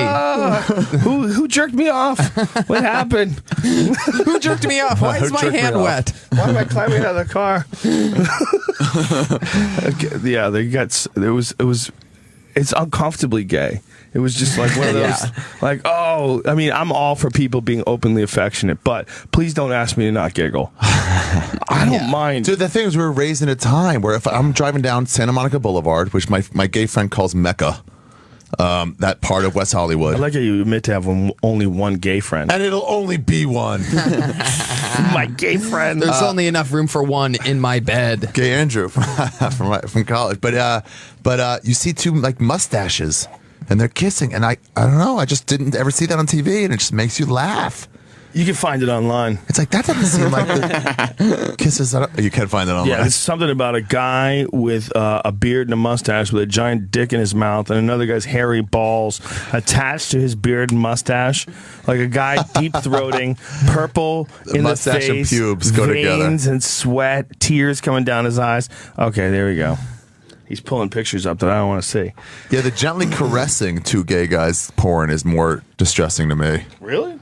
Visually, the kiss, the slowly kissing. You're into just like prison fucking. Yeah, exactly. That I get. Just spit. Who's that guy? Winner. That's the guy. How's this guy making it? He's not making it. Tucked. That's why he's for free. You don't have to pay to see him. Yeah, it was like a Bears site. That's cool. He can hide his dick with one small hand. He doesn't even have like a big fucking Shaquille O'Neal hand. Has two fingers over it. Little baby hand. He's hiding his dick. This is awful. What are white people into? Guarantee you don't find black people that are into that stuff. Covering your fucking Dude, dick. Black gay bears. He just adds the word black to the Google search. I baited him. Whoa, look at that. That guy looks very strong. A black bear. They call them black bears. That He makes looks sense. ferocious. I can't believe they fucking changed that Sarah Silverman story on her so hard. What happened? I missed it. Yeah, They just really painted her out to seem like she was really shitting on this one guy was one club owner about not paying women, and it's like she wasn't saying that, and it was a gender gap story, a wage gap story. Whatever it was, you just go back and do your research after the show's over. I hate to tell you, you slept in. Are you running out of time? Show's over. Yeah, this is bullshit. No way, really? These we missed the second break. These are so goddamn easy. These radio shows. You guys have it easy. They take breaks. You show up. You're here for like a fucking hour. They take 3 or 4 commercial breaks, and everybody's like, "God, we have to do this every day." And then they go home. Like, wow. I mean, we have to get here early and do research too. Wow. Do you guys usually get in here early? It's this stuff. High-powered banker fighter being exposed as dominatrix prostitute. We didn't take any other calls. Zones We took pop one up. boring guy. There's Can one we guy. take like one or two more calls and then We leave? can take like one more. Okay. Oh, I feel 3 more calls. there was literally one guy who was on the phone for the entire 3 hours and he just hung up. No, Oh, dude, I'm sorry. That was it. Would have been the guy. Was it a good question? What was his question? It was just I'm a big fan of the podcast and I want to say hi. Maybe we get somebody else to say that. In his honor. In his honor. Yeah. Thank you. Let's go to James in California. James. Hello. Hey, dude, you're on the air. Oh, what's up, Joe? What's going on, man? Podcast. I'm a truck driver. You know, I go across different states, and I love listening to you guys. And I Thanks, think man. everything that you said is Hey, I got a question for you. Do you ever have to worry about what's in your cargo because transporting stuff across state lines, like underage prostitutes, stuff like that? You ever worry about human trafficking? No, Do you want to get into that? Because I got a guy. Do you ever take stimulants when you drive? no. That's a for sure yes. I love people answer like that. Like very clearly, like, no. How the fuck else do you expect me to pay attention for 16 hours? Did you think the Walmart driver was right to mow down Tracy Morgan? Oh, hell no. If anything, he was in violation, and he knew he was in violation. I mean, a lot of us drivers just knew that he fucked up from the beginning. Yeah, he fell asleep, right? Is that what happened? Well, you know, we're supposed to shut down for 10 hours and go to sleep, and if you went on home time and, you know, you're still supposed to take a nap sometime during the day. If you're up for 24 hours, which it could be a possibility, it could be, Vibrant. you know, and you start driving, you're at fault no matter what. Right. All right. Hey, when you pull over to a truck stop, like when trucks all pull over, you know, they all sleep in the same spots and stuff. Is there just tons of gay hookers there? Is that like a legit thing? Why gay? Are truck drivers? Are there a lot of gay truck drivers? There are a lot of gay truck drivers. Really? Truck stops, just leave phone numbers and like offer blowjobs. Wow. Wow. Whoa. Like more gay truck drivers than straight? Is truck driving the San Francisco of occupations? Somewhat, because a lot of them are probably married and they're just lonely and say, fuck it. Oh, so they don't even want guys? I mean, they don't really want guys? They just want guys because their wife and family aren't around, so they just get blown by guys? I'm not buying it. Yeah, it's like that's prison. That's a little suspicious. Yeah. I miss my wife and kids. I'm out here on the road. Guess I'm just gonna fuck dudes. Fuck this guy's face. You know how in jail they have gay for the stay? They have gay for the haul. Once I drop my cargo off, I stop being queer. Balls for the halls. Ball for the. There we go. I knew he would come up The with truck driver that reared to Tracy Morgan's limo was speeding 20 miles over the speed limit, and his driver was approaching the federal limits on how long he could be behind the wheel. Oh, so he wasn't surpassing it. That was an interesting caller. That was a good caller. All right, one more. Let's take one more caller. All right, one more. Dude, I'll fucking do it all calls Friday. Or do you usually do Friday? What, on They afternoon? usually don't even do a show Friday. I do Friday They afternoon. take a day off now. They should let me just take calls all day one Friday. Oh, that'd be fun. From 9 to 10. You're the guy who tried to get Anthony Cumia in the building, and I just Not cool, We're dude. not comfortable with you. Not cool. We're not comfortable with you. Matt. What else? In Tennessee. Oh, hello. Hello. What's up, dude? I subscribe to your podcast, Joe. I love it, especially when you got the scientists and stuff on. Oh, thanks, man.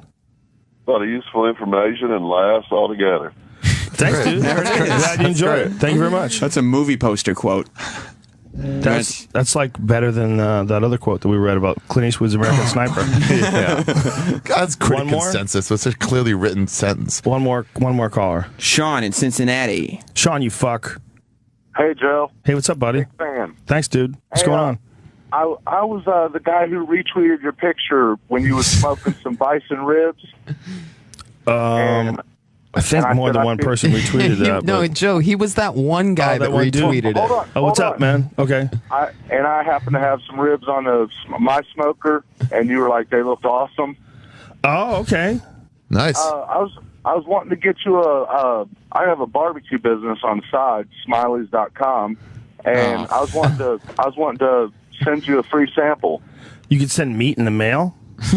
Yes, sir. What does it taste like by the time it gets there? It's still Isn't barbecue something you should get like right after it comes off the grill? Yeah. Probably.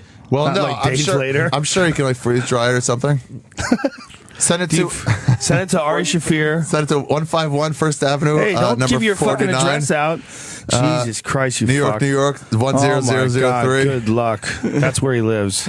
I can't believe you did that. What's wrong with you? I would love to eat your meat. I'll contact you on Twitter, I guess. I'll find you on Twitter. Can we find you at IHateStevenSinger.com? Hey, barbecue it to the death, my brother. Well, where can barbecue for life. Where can LYFE. Where can they get your podcast if they don't know? It's in your mother's cunt. Okay, there it is. You can go pull it out of there with tweezers. Pull it out of there like a roach.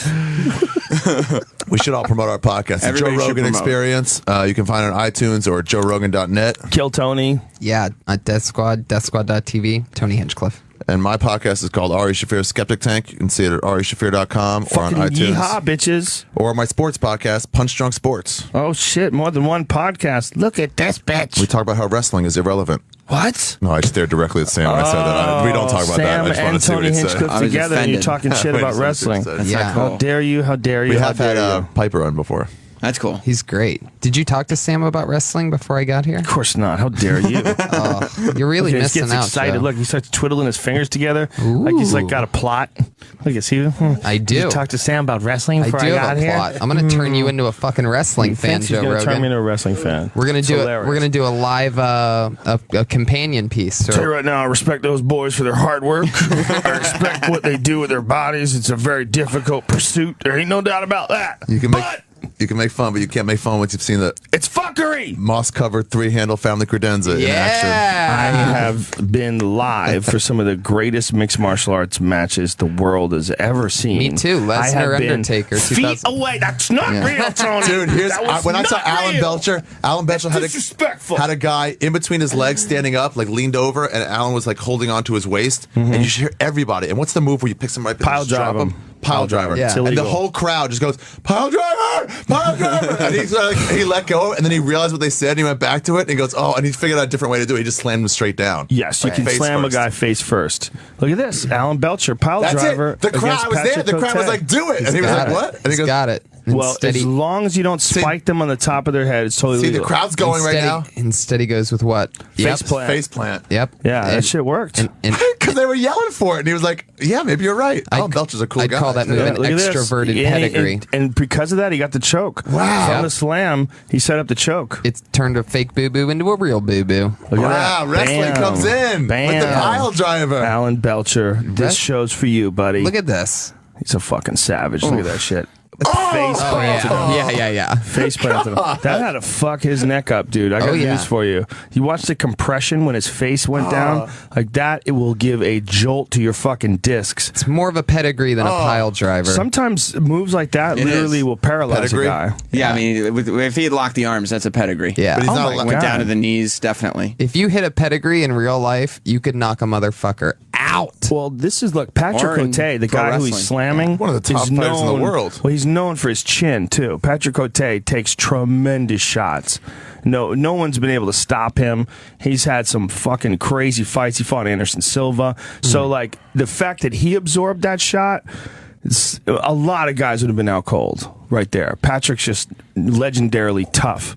And then Alan got the choke. 10-finger grip. Hate to break this party up, but we All got to right, you fucker. Accelerated is Sam, coming thank up you for next. having us on. Thank Thanks you for being here, guiding guys. us through This this. was a great really show. fun. This is Yeah, pretty it's- fun. I listen Damn, all I the wish we had time. gotten Anthony in. I know. Yeah. That would have been tremendous. Hey, pests, we tried. We're on your side, you fuckers. So we're playing Accelerated next. That's everything on the channel consolidated into an hour. The three of us are on tonight. We're at the Grand Ballroom in Manhattan, but it's sold out, so Sorry. So you can't come. But we'll see you there. I'll be doing sets all around New York for the whole summer. Yeah, he's here. Mostly at the stand. If you're angry at him for anything he said on this podcast or anything he will say, future crimes, make sure you seek him out. Make sure you limit your e-rage to while you're at your computer and don't actually get up and do anything. Like no one has ever done. No one's ever shown up at any club and be upset with you. They're gonna now. All this stuff. The people that don't like being beaten on, like you beat on Bobby Lee, they're gonna show up and they're gonna teach you. Bobby Lee's gonna show up. He's a bunch of short, fat Asian kids. Come on, like, here's wrong what you did. Fat shaming. This whole show was a fat shaming show. It's not cool. He waited to the end of the show, and the whole show now became fat shaming. Yeah. Ari Shaffir gets on the Opie radio show and fat shames. Yeah. That's what happened. You know where there's a lot of fat people? Buffalo and Indianapolis. And I'm going to be in both of those cities in the next couple weeks. Wait, how do I find out about these dates, Tony? You go to TonyHinchcliffe.com, or you can go to their websites. Buffalo, Indianapolis, Vancouver, Atlanta. All these dates just announced at TonyHinchcliffe.com. Perfect price, perfect product. We'll be this whole show replays after Accelerated, and then I'm going to be back at 3. All right, live. well, ladies and gentlemen, we listen. I listen to the show all the time, so it's always cool to be here, and even weirder to do it like this, where we're no Opie, no Anthony, no Jimmy, just us. So weird. Yeah, so weird. Very strange. I would never let anybody do this. In my studio? No, I wouldn't have either. Come with my honey sitting out like that? Fuck with my shit. Yeah. No way. All right, thank you, everybody. Bye. States, you can enforce the federal drug laws in those states. Absolutely. I will crack down and not permit it. All right, next. Marijuana is a gateway drug. We have an enormous addiction problem in this country, and we need to send very clear leadership from the White House on down through federal law enforcement.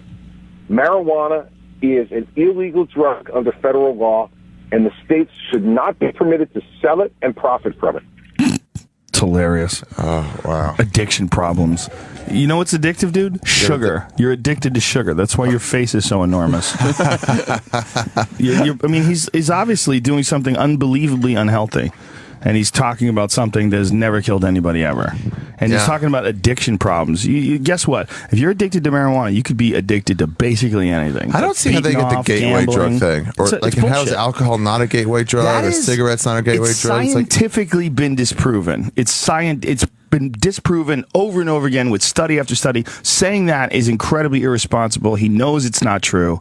If he researched it at all, he would know that that's not a valid thing to say. It's because he's not a guy who thinks. He's a guy who subscribes to an ideology, and he pushes that ideology, and that ideology is drugs are bad, okay. That's exactly what it is. Somebody was in here saying that the correlation is only that people they can get weed easier. So it's the first drug they get, but it's not actually leading to. That just happens to be the first one that's easiest to get. But that's ridiculous. It's more likely to lead you to other mind expanding drugs. It's more likely to lead you to mushrooms, more likely to lead you to other. But as far as like doing illegal drugs, one of the things that marijuana does is it makes you paranoid. And if you're paranoid, you're probably going to think about the repercussions of bad drugs like crack or meth, or it might even be something that would keep you from doing it. It might be like a hesitant instead of like a gateway. It might be something that would make you reconsider. Right, because you're going, holy shit, the other stuff can kill me. Yeah. I want to die. Alcohol is the gateway drug. That's been proven time and time again because alcohol reduces your inhibitions. It does the opposite of what marijuana does. Marijuana makes you paranoid. It makes you think things through. Alcohol makes you go, fuck it. Right. Let's do blow. Right. Fuck it. Yes. But you don't get paranoid when you smoke weed. Yeah, you can get paranoid. You still do? Well, what is paranoia? I mean, are you aware of the possibilities? The fact that you're clinging to a ball that's spinning 1,000 miles an hour, hurling through the cosmos. These are all reality. That's what you're thinking about. Sometimes. What happened? What are you trying to do, Ari? You just ran out. Trying to get our buddy in. Jesus Christ. How are we doing with that? I don't know. Our buddy occupied this very seat, and when he comes here, believe me, ladies and gentlemen, I will be stepping down. Oh my out of respect, I will push over another chair, and I will get out of this spot because this is his spot by law, by God's law.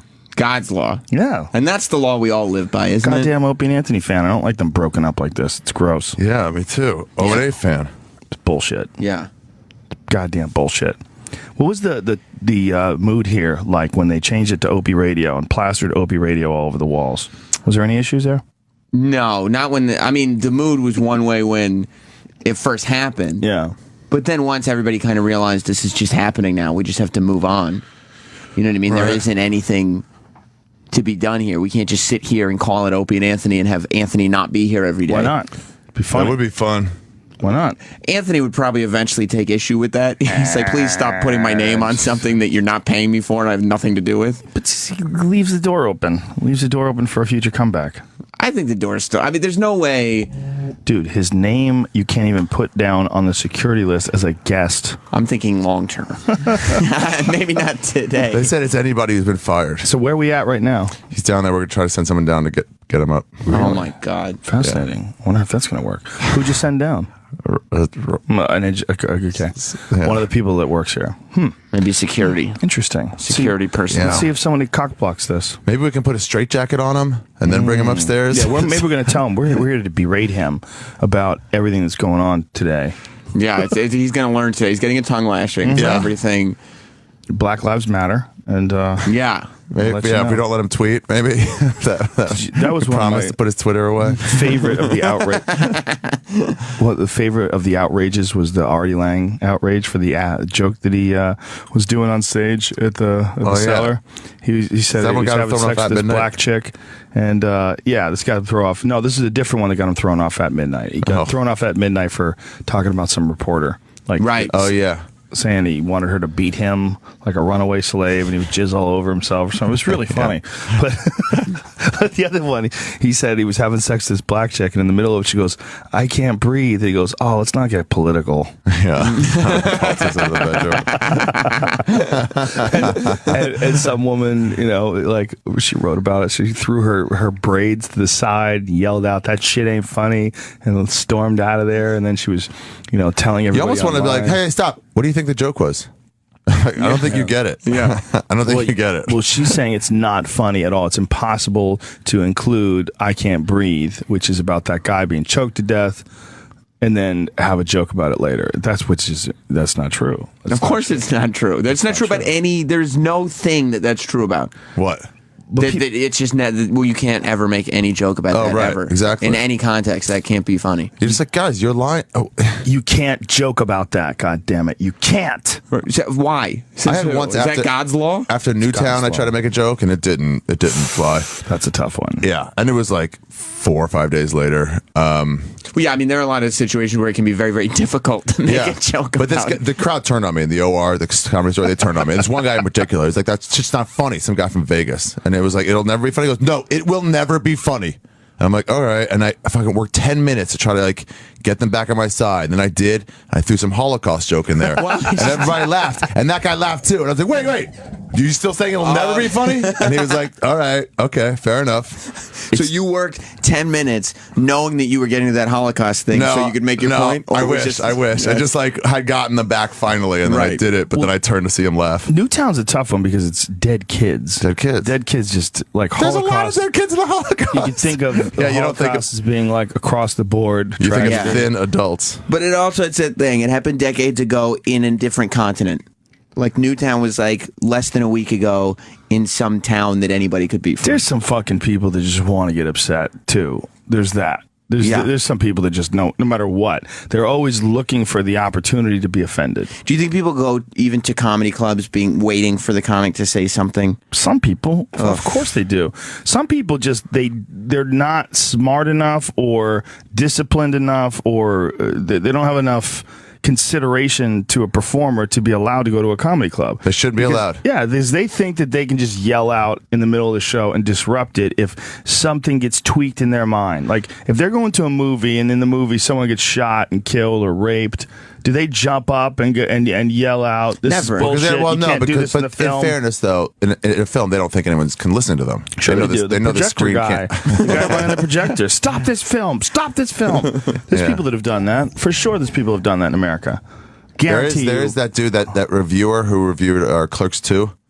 And he left, and before he left, he goes, Joel Siegel. He goes, "This is the worst movie I've ever seen in my life." And it's like, what are you trying to ruin this for every other reviewer? Right. Yes. Just have your opinion and fucking leave. And just say although when we went to see Cloverfield, Jeffrey Lyons was in the audience. Yeah. And so was Patrice. And as the credits are rolling, Patrice just goes, "Boo!" And Jeffrey Lyons turned around and goes, "Oh, nobody asked you." Wow. It's so funny. That's a statement, though. It's like almost a political statement. Booing at the end when the credits are rolling. Yeah. After it's all over. The worst one was after I saw A Beautiful Mind. Remember that? Yeah. Mm-hmm.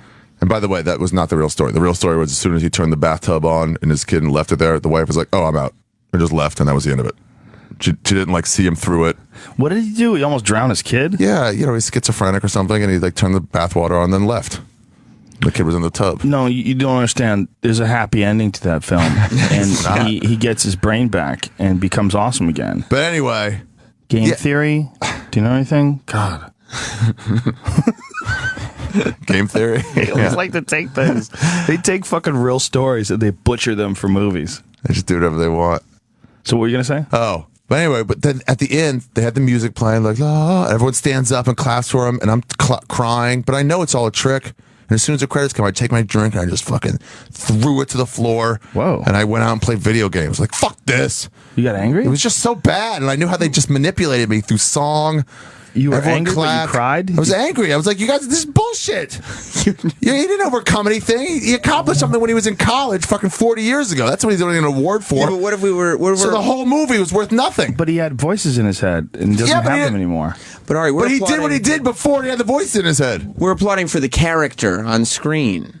To do the experience that we've gone through together as an audience. Nah. Well, they do that with movies where guys are alive, too, like Foxcatcher. Yeah. There's all sorts of shit wrong with Foxcatcher that wasn't factually accurate.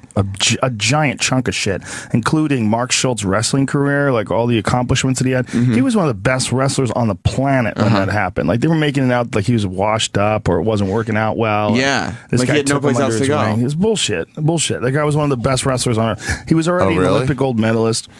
They're like, the story doesn't seem familiar. It doesn't seem realistic yet, so they got to switch it up. Yeah, they just added a bunch of shit that's not true, like this weird gay innuendo between him and the Foxcatcher dude. Yeah, because in the movie, it seemed like when he was going to join Steve Carell's team, it was like, why would this guy be paying him this much money? He's washed up. He's not worth anything. Oh, really? It wasn't the case in real life at all. In real life, he was one of the best wrestlers on earth. And on top of that, they fucked with the timeline in ridiculous ways. Like, in Foxcatcher, they had the UFC on television. They were watching it in 1987. Well, the UFC didn't hold an event until 1993. Right. That was the premiere. So they predated it by 6 years for no reason. And they watched a guy in the UFC when they were sitting around watching it. Big Daddy Goodrich was the guy who was fighting in the movie. Big Daddy Goodrich was the guy that Mark Schultz fought when he actually fought in the UFC. Oh, really? So in the movie, he's not fighting Big Daddy Goodrich, which is a historical fact. In the movie, they make him fight some Russian guy that was non-existent, some artificial, fictional Russian guy. But in real life, he fought the guy who was watching supposedly on TV in 1987, Big Daddy Goodrich. That ruins all those movies for me. Every time I watch a true story movie, I immediately go to Wikipedia. I immediately read like the true story and the differences. Yeah. And it ruins everything I just saw. Well, especially with this movie, that was totally unnecessary. Yeah, like his why wrestling would you? accomplishments, there's no need to leave it out. There's no need to change the timeline of the UFC. Like, who the fuck admits lie? If you say that you lied about that, I don't know what they really asked her. That's such a non-issue. It really calls into question. Yeah, like, what would happen if there was like a serious issue? That's like a pathological liar to win thing win your point or win your an argument for your cause is like to just make up a story. Yeah, but then you haven't won your. It's false pretense. But the way she said that story just popped into my head. Like, all I can say is I remember that story exactly how I said it. I know that Tad called the club earlier in the day to let them know I was in town to see if they wanted me to do a set. They put me up for a 15-minute spot just after Todd's 15-minute spot. I didn't expect to get paid. That's not why I was there. But when I got off stage, Al, the sweet club owner, paid me $10, and I signed the payment sheet. I was like, oh, nice. I inferred from that this was also a paid spot, not a guest spot. Either way, I should have been fine. I would have been fine. I would have been fine. Then when Todd pointed out that he received $60 for the same spot, I went back in and asked Al, why Todd got $60 and I got 10? That's when he certainly could have said, because it was a guest spot, Sarah. I was just being super nice and I gave you $10 for cab money. But instead, and I will always remember this exactly how he said it because it was unbelievably hilarious. He said, oh, did you want a $60 spot? Well, that would mean, if he's saying that, in my interpretation, that, oh, did you want a scheduled spot? Because there's a difference between a guest spot and a scheduled spot. I mean, that's just a fact of clubs. and some clubs put on guest spots. And like, say if you pop in at the Comedy Store, like if you do a regular spot, what do you get there for the OR? $15 for the $15. Jesus Christ. It's hilarious, isn't it? Does it hurt your feelings? Would you say it? It hurts your feelings. That's why I never cashed my checks. I was like, I'm not even cashing that. Fuck you. But so like when you I say hold on to them. Like $15 is. Well, here's what I was gonna say. Yeah. If Ari shows up and he says, "Hey guys, I'd like to do a guest set," he doesn't get that $15. He doesn't get paid because he's not on the list. He's not. Right. He's not like scheduled to perform. He's doing a pop in, and if you're doing a pop in, you don't get paid. So it seems like that's what Todd Barry did. He called up. Yeah, like what she said. It was a guest spot, and he was like, "Give her $10." And if he had said, but it's like, but he didn't say it. So you can't analyze the whole situation because he didn't say it exactly. He didn't explain it to you exactly right. Yeah, it's very disingenuous because knowing the club scene and knowing like how sets are paid out, that's just the way it is. You don't usually get paid for a guest set. So what she got was cab fare. Someone was being nice. That's all it was. That's all it was. And it got turned into this gender inequality it's like, gap issue. This guy went from being a nice dude and doing the right thing to being a misogynist. Yeah, what the fuck, man? The gender inequality thing is a very, very interesting thing. You know, I have that bit about the guy who broke into the White House. And part of it has to do with the female security guard that was redacted from the Washington Post. The Washington Post printed out that the guy who overpowered the female security guard at the front door of the White House, and then it became a big issue with feminists. They wanted him to take out, or they wanted the person who wrote the article to take out the word woman security guard, like it's because it's not relevant. Well, of course it's relevant. Mm-hmm. You've got a woman as a guard. That's a controversial position. Just like a woman as a wide receiver would be a controversial position. Yeah, if she keeps dropping passes, you'd be like, can we bring up gender here? She's the only one. Every time it she was gets in tackled, her hands. She breaks both her ankles. she plays one game a year. It's the first opening day of the NFL. It was so historic. As this woman... No, the first play of the game. She's out for the year. Yeah, and it's one of those things. It's a gender inequality issue, Ari Shaffir. You don't understand. Gender inequality. Yeah. Well, thank God Sarah Silverman wasn't black, or this would have even been worse than for Al Martin. Crazy. Yeah. That's such a weird example. So she wasn't lying. No, she should definitely shouldn't say. So wait, she those wasn't articles lying then. That say, she said she admits she lied. That's not true at all. She admits she was wrong. Right, I was Being wrong and lying are but she's not real even different. saying she admits she's wrong. She's saying she's telling the story exactly how she remembers it. So I don't think it's a lie at all.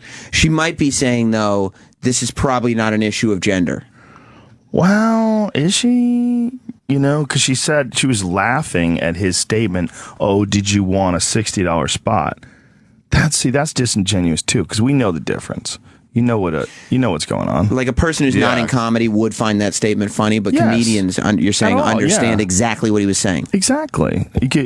Anyone who works in comedy clubs knows exactly what the difference is. Also, if Todd was on last, that means she was eating checks. She was doing the check spot. Which is, they don't have that in LA, which is they drop the checks, but and I used to be at stand up in New York, they would have like a break while they drop the checks, everyone paid, go to the bathroom, and then Big J or whoever would go on last.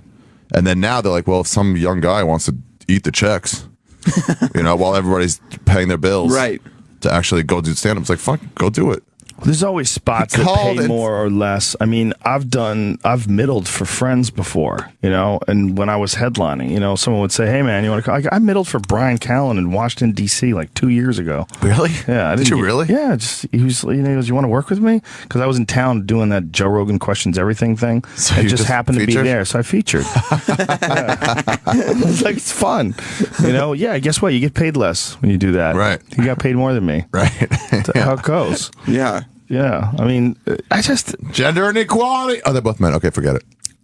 Well, I don't know. there's issues with sexism for sure, but there are. But at the same time, you can't push everything into that hole. It discredits the real stuff when you start bringing up fake shit. Well, let's talk about the real stuff, because I didn't know that. I never looked into it that much, so I didn't know that it's an overall. The 7 cents on a dollar is one of the most misquoted parts of the argument. That's not. It's just like you're putting Bill Gates and teachers in a fucking pool and say, how much do men make? How much do women make? Well, more men are CEOs. More men are top level athletes. More men are also more like hyper ambitious and career driven. It's not to negate that some women are.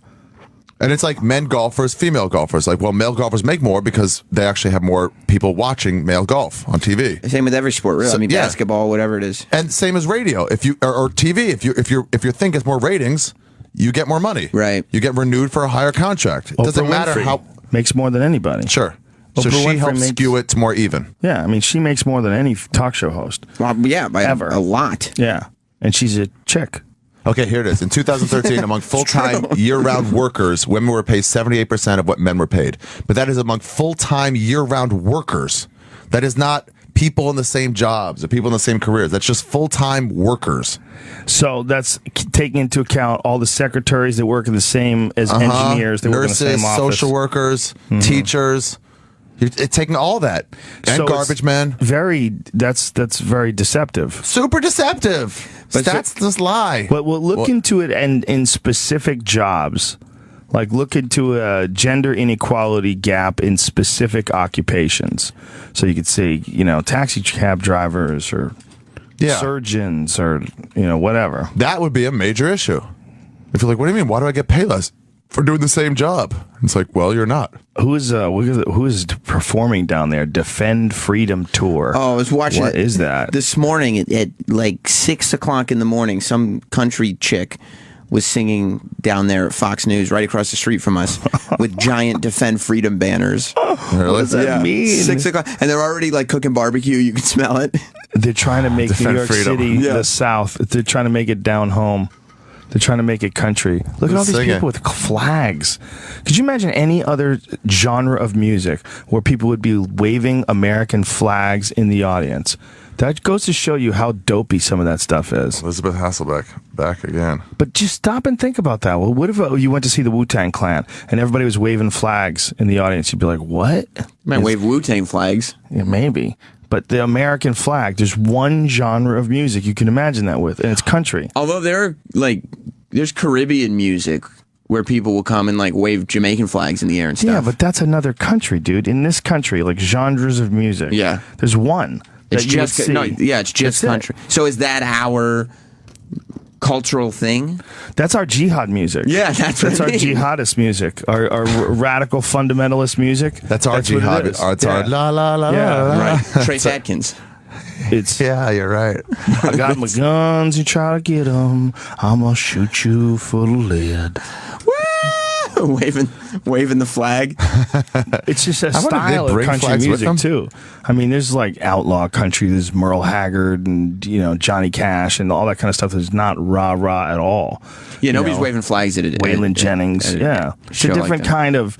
It's a different. Like there's this patronizing sort of country music. Yeah, I mean, Toby Keith and Johnny Cash don't even feel like they're singing the same genre of music. They're way different time periods too, though. Yeah, Toby Keith gets a hard rap. I like some of his songs. You do? What Toby Keith songs do you like? They're dumb as shit, but I enjoy them. I got friends that should have been a cowboy. That's not him, man. That's Garth. Garth's the man. What you just said was very racist. Ignorant. Personal financial advisors, wage gap. Should have been physicians a and surgeons. You love Toby Keith. Should have learned to rope and ride. Securities, commodities, and financial service sales agents. Wage gap 65%. Wow. What's the difference? The wage gap? This says it's a lot bigger. What does it say? It breaks it down by. What is First of all, make sure this ain't a fucking Fortune.com. website written by chicks. Yeah, I looked at that. I looked up at the thing. Yeah, it's Women Victim Monthly. Downwithdicks.com. Securities, commodities, and financial service sales agents. Women's median weekly earnings 883. Men's median weekly earnings 1356. Yeah, which broad did that math? This is securities people, so that means stock people. Now, is that based on performance? Or is I that wonder if it's the same level too, or if it's just anyone in there. But it says physicians. Go down to physicians and surgeons. Women's median weekly earnings 1246. Men's weekly median earnings 2002. Does that take into account the top level like brain surgeons and physicians together? I don't know. What about men? Wait, women's negotiating skills to employers tended I don't know. Forget this. He gives up. Let's go back to Toby Keith. Should have been a cowboy. Yeah, it's a mess, Ari. We just quoted a bunch of shit that we're not supposed to. This is the song. This is Toby Keith? Yeah, I can sing along with this. You like this song? It's not a bad song.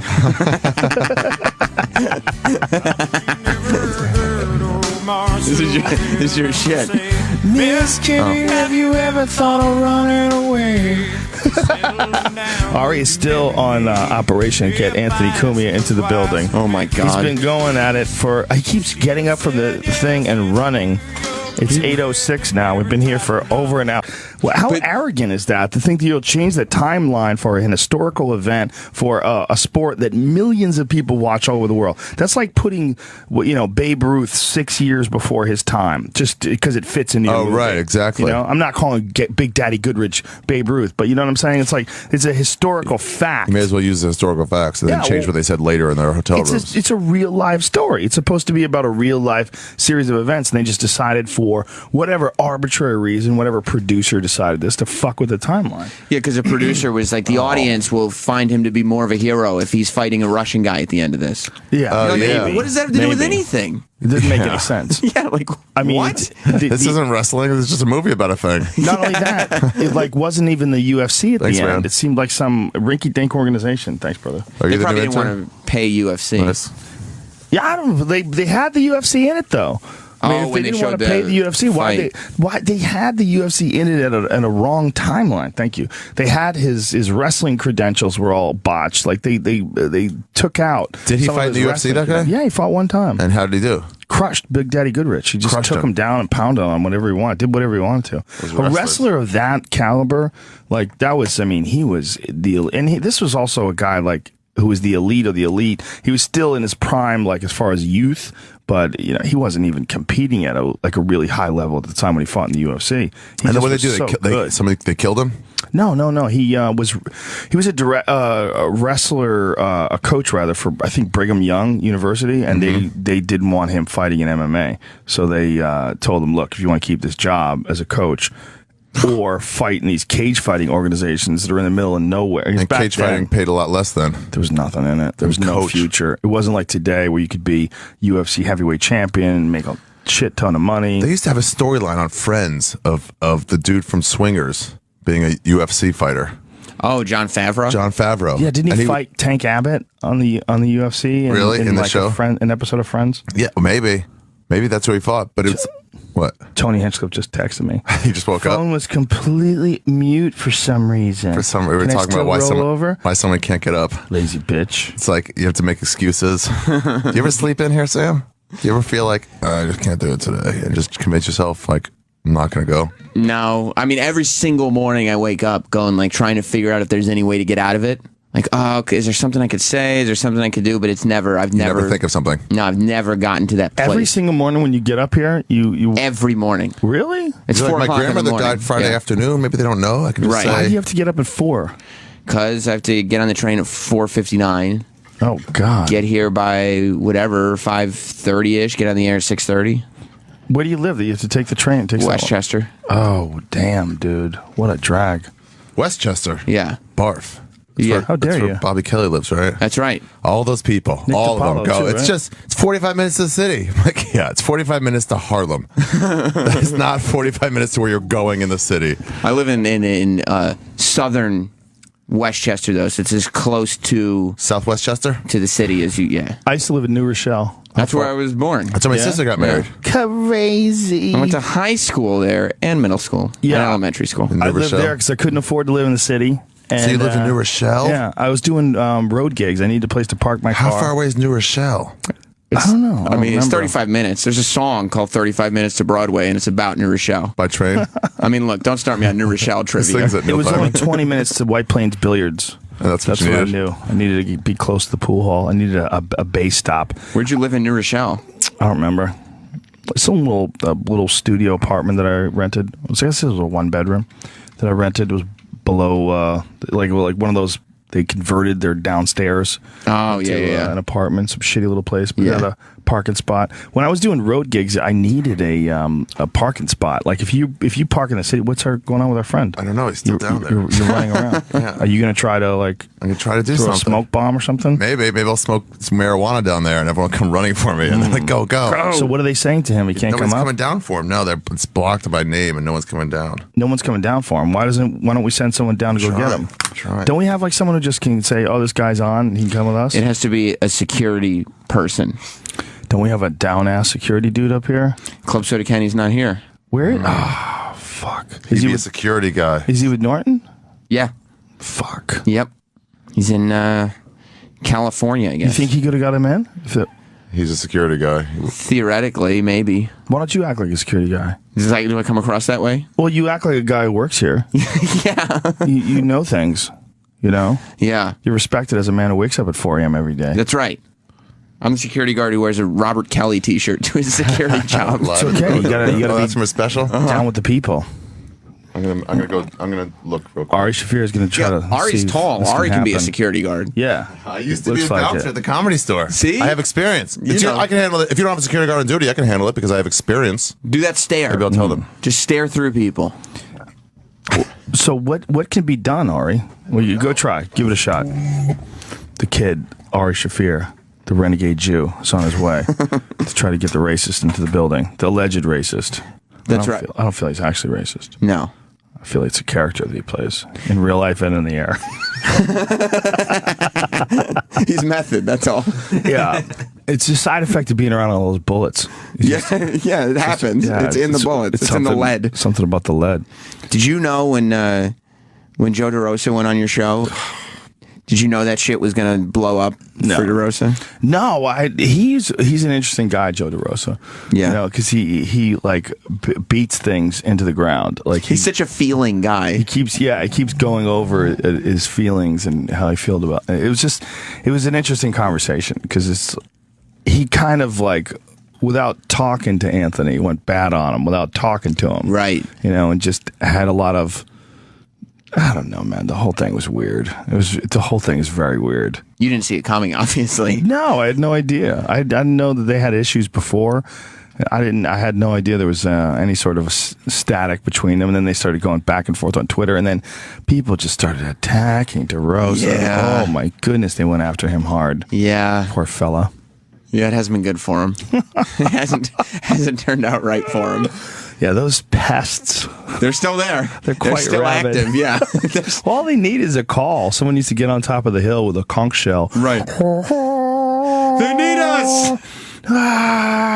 Fuck you, Joe DeRosa. Just kilts. Fucking scabbed knees running over the top of the hill. Yeah, man. I don't know. The whole thing was weird. It's always weird when a friend talks shit about the other friend, like in a public forum like that. Especially when it's your public forum. Yeah. Like, fuck. It's not even a public forum. It's my public forum. Yeah. I don't. What was his gripe? DeRosa was saying that Anthony had said some racist shit. Is that what it was? Yeah, and he said, I think his quote that everybody pulled out was, how am I supposed to tell my black friends about it, or something like that. Oh, no. Yeah, they said it was your show. That's right. Yeah. That's right. How am I supposed to tell my black friends about it? Ari Shaffir has returned with news. They're looking for a security guard to let him up. So you think it's possible? It's possible. And it's also possible they'll get six security guys to let him up. Who is they looking for it? Do we have someone we trust on this project? Yeah, we got someone we trust on it. Who's looking for the head security guy now. This better work. We've already built this, hyped this up. If this doesn't work, it'll be a huge... God, he's downstairs. He's downstairs. He's fucking down. He's here. Well, we need to go with a flaming bag of dog shit and just throw that flaming bag down the hallway and have them all respond to it. And grab them. Just create a diversion. Fuck. You need more security here. This is Sirius. Yeah. Sirius Satellite Radio. Nothing happened. Who's looking to do anything to anybody here? You need one guy at the elevator. You never know. You don't know. People say such controversial, outlandish things on the air. Well, ever since Jimmy Norton got in that row with Jesse Ventura. Yeah, we needed security that day. What do you mean? Why? What happened? Here. With Jim Norton and Jesse Ventura almost got into a fist fight. They almost went to war. But he was let up. He got through the security system. Okay, that's a great point. Well, that's why we need security up here. That's why you can't use an example of having security as an example of why. Yeah, whatever. But we needed security once we let him up, though. So you're saying more security. We need more security in every radio show. Every radio show. Yeah, that was an interesting situation, man. Watching Norton get angry at him, watching Norton shut him down. It was cool. Norton did not back down for a second. No, well, he gave all the opportunities in the world to have an actual conversation with him. Yes, he did. But Jesse Ventura wanted to talk over him. Yeah. Oh, really? That's what it was? Yeah. It was frustrating. Well, he just, he's got some real specific 9/11 conspiracy ideas that he likes to promote. It's very specific. And like the minute you disagree with him, he his whole thing was thank you for your service. Yeah. Because he was like, you can't disagree with me because I served. And Jim's like, what? Right. I can't have an opinion? I can't. That's a shitty thing. Use it's like, my brain? You can't. Not if someone served. You can't argue with him in any way. Right. Yeah, you can't even have a disagreement with them. You're supposed to back down. Even if it's like, no, I don't think 9/11 was an inside job. Yeah, well, what branch of the military did you serve? What? Yeah. What does that have to do with... What is that... We weren't even talking about that. I think the Greens and the Masters were too fast. Well, that's because you're not a Marine. Yeah. Huh? You haven't served. You've never served as a groundskeeper, so you can't tell me.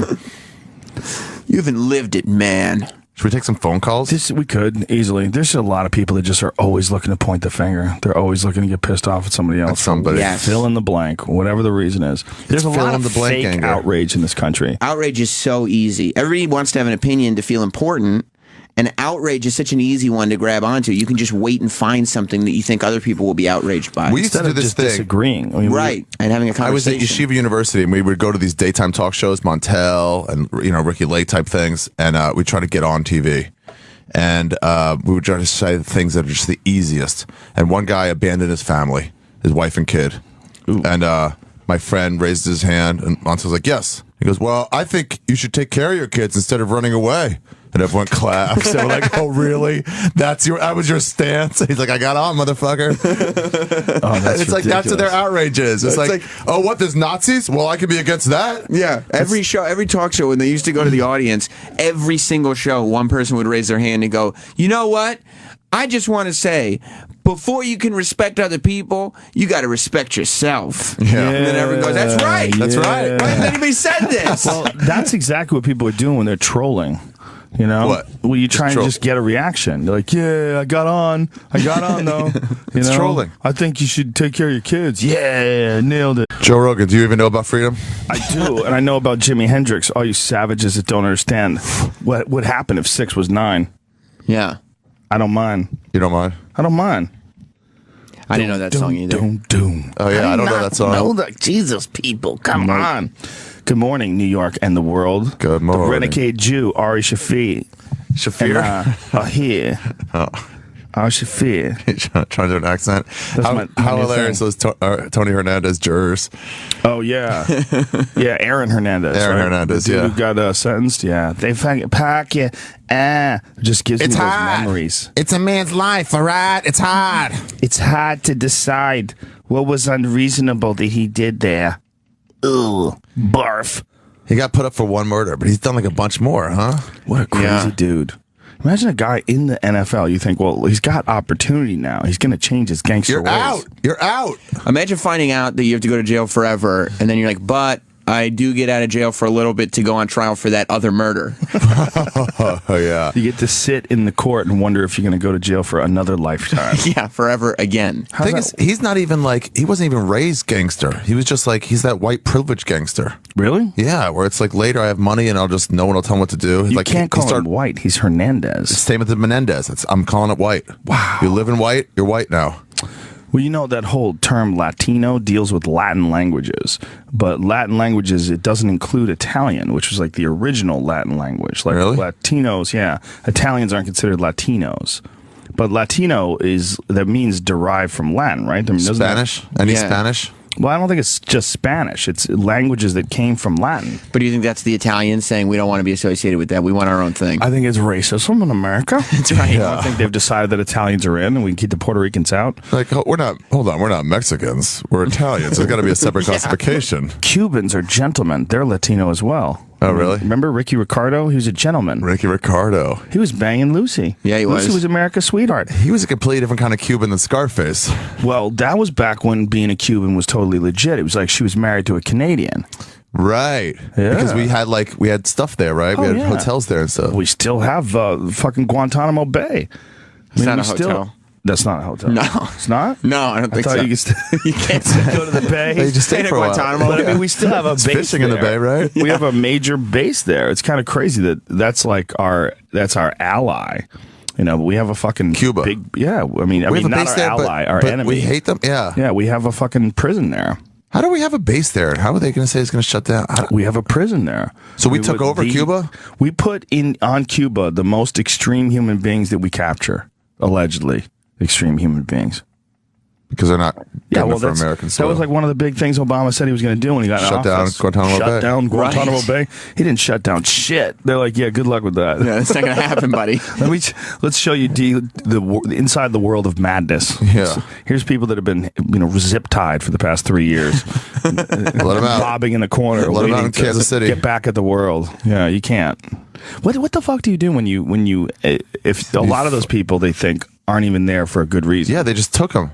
Yeah. And they're like, well, now they become militarized. It's like, well, that's our fault. You can't just keep keeping them there. We drove them insane, and now they're insane people. We can't just let them out. That's like girlfriends like killing their ex-boyfriends because, like, well, they might turn violent. That is a possibility. That doesn't mean... What? Yeah, but it's worse because, like, these guys have been kidnapped and forced into jail. And some of them were just students that attended like rallies or students that attended, they wanted to see what Al Qaeda was all about. They went for a meeting. It doesn't mean they joined. If 12 years a slave was the American government, at the end we'd be like, we gotta put him back into slavery. We can't trust him around white people. He's gonna be too angry at us now. It's true. Yeah, that's right. That's the same reason. That's right. We can't. I mean, guys, he's gonna kill us. Why wouldn't you? Yeah. Yeah, we fucked up, but we can't fuck up again. We just have to live in the first fuck up. Yeah. Yeah, they've let some of those guys go, and they've done interviews that were in Guantanamo, and they're like, they explained how they got captured and what the connection was. My name is the Arab version of Williams. So that's an issue, I guess. Well, that is a thing, right? Like, to put people on the list, like, if you're going to put people on some sort of a terrorist list and be sure that this is the that you, whatever the fuck his name is. Let's get his date of birth. How do you know that that's that? Insurance does. You would have to, like, be deep in that world and understand, like, who that guy is and what his association is. And I think a lot of them are like, I don't trust him. Fucking bring him in. Bring that guy. Grab that guy. There's no limit on the list. Like, it's not like we can only take 5. Just add them to the list, just in case. Oh, yeah. Better to be safe than sorry. Right. Yeah, just keep adding more. No, this is not safe. Name kind of sounds familiar. Well, there was a bunch of people when they passed the Patriot Act, and people were protesting against the Patriot Act. And remember, that's when they started sending those anthrax letters. The anthrax letters went to people that were against the Patriot Act, and then they were putting people. They were against the Patriot Act? Yeah, right. Exactly. But they, like, well, yeah, you're not really. You don't have to worry about your rights in America. What it's about protecting freedom. And if you want to, stop, give the government power. The government needs power to investigate. You don't have to worry about your rights. Shut our borders down from the evil doers. So they, whoever, they sent anthrax to the people that were against. I thought it was like weird, like, the Hill people who were like Freedom Hill people, they was like, I'm going to a cabin and a gun and I'm good. Well, Abby Martin was on my podcast day before yesterday, and she enlightened me on this whole situation. She said that the strain of anthrax that they sent through the mail had come from one of those U.S. Army weapons labs. Like, it was really? Weaponized anthrax. So somebody had to get it from a U.S. lab.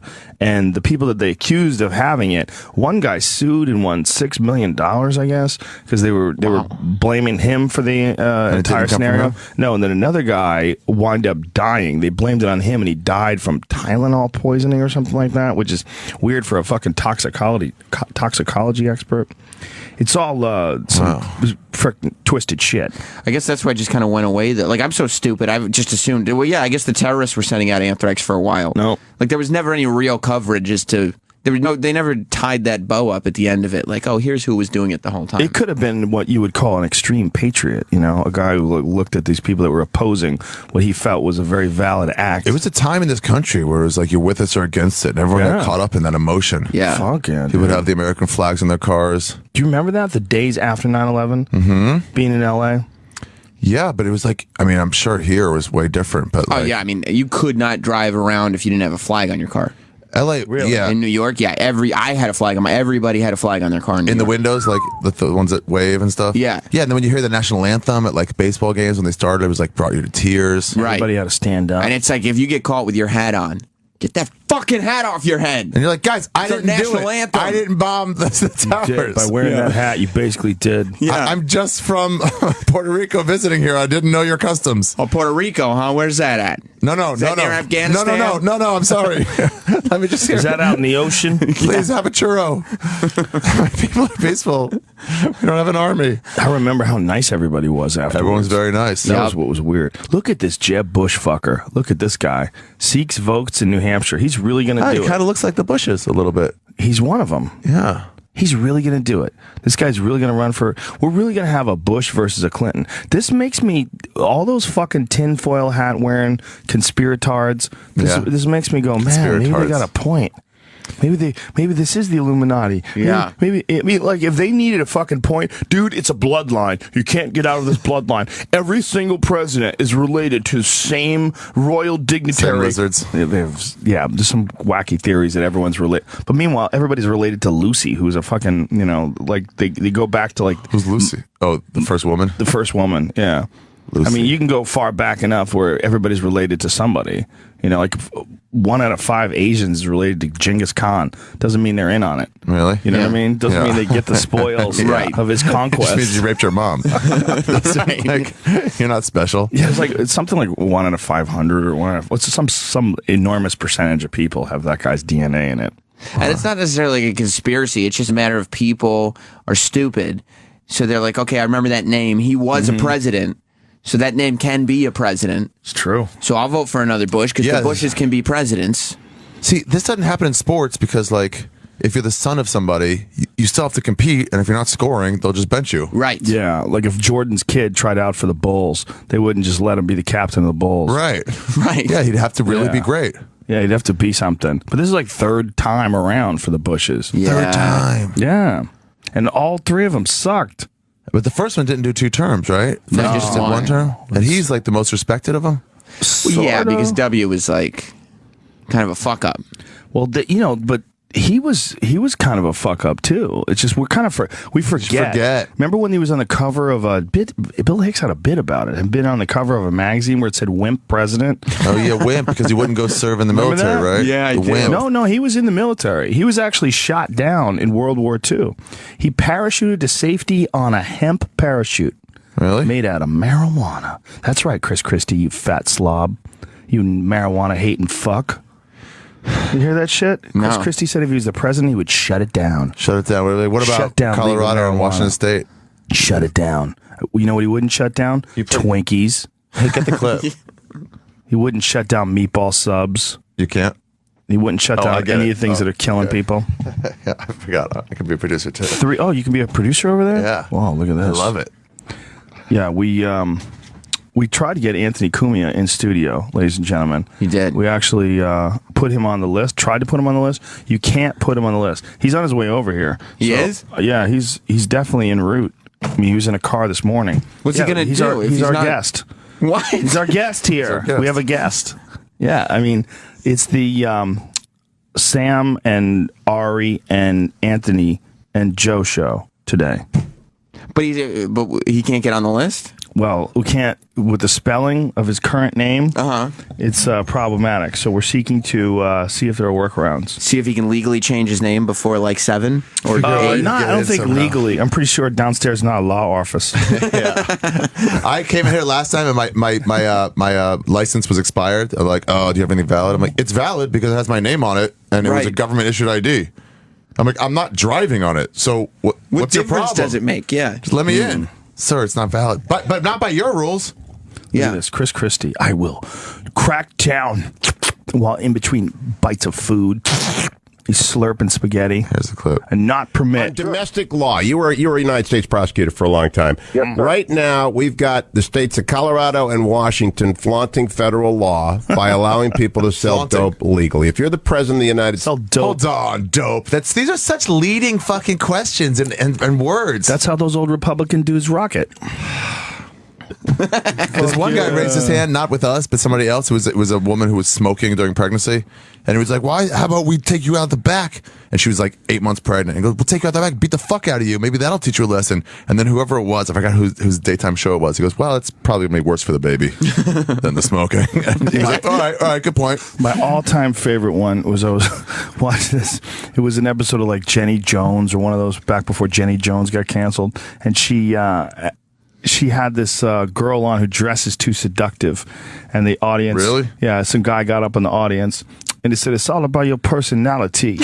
if you got some pizzazz, you could pull it off. But see, your personality stank, and that make you look nasty." See, that's a good opinion to bring to the table. The way he said it, the dude had like a perfect pause.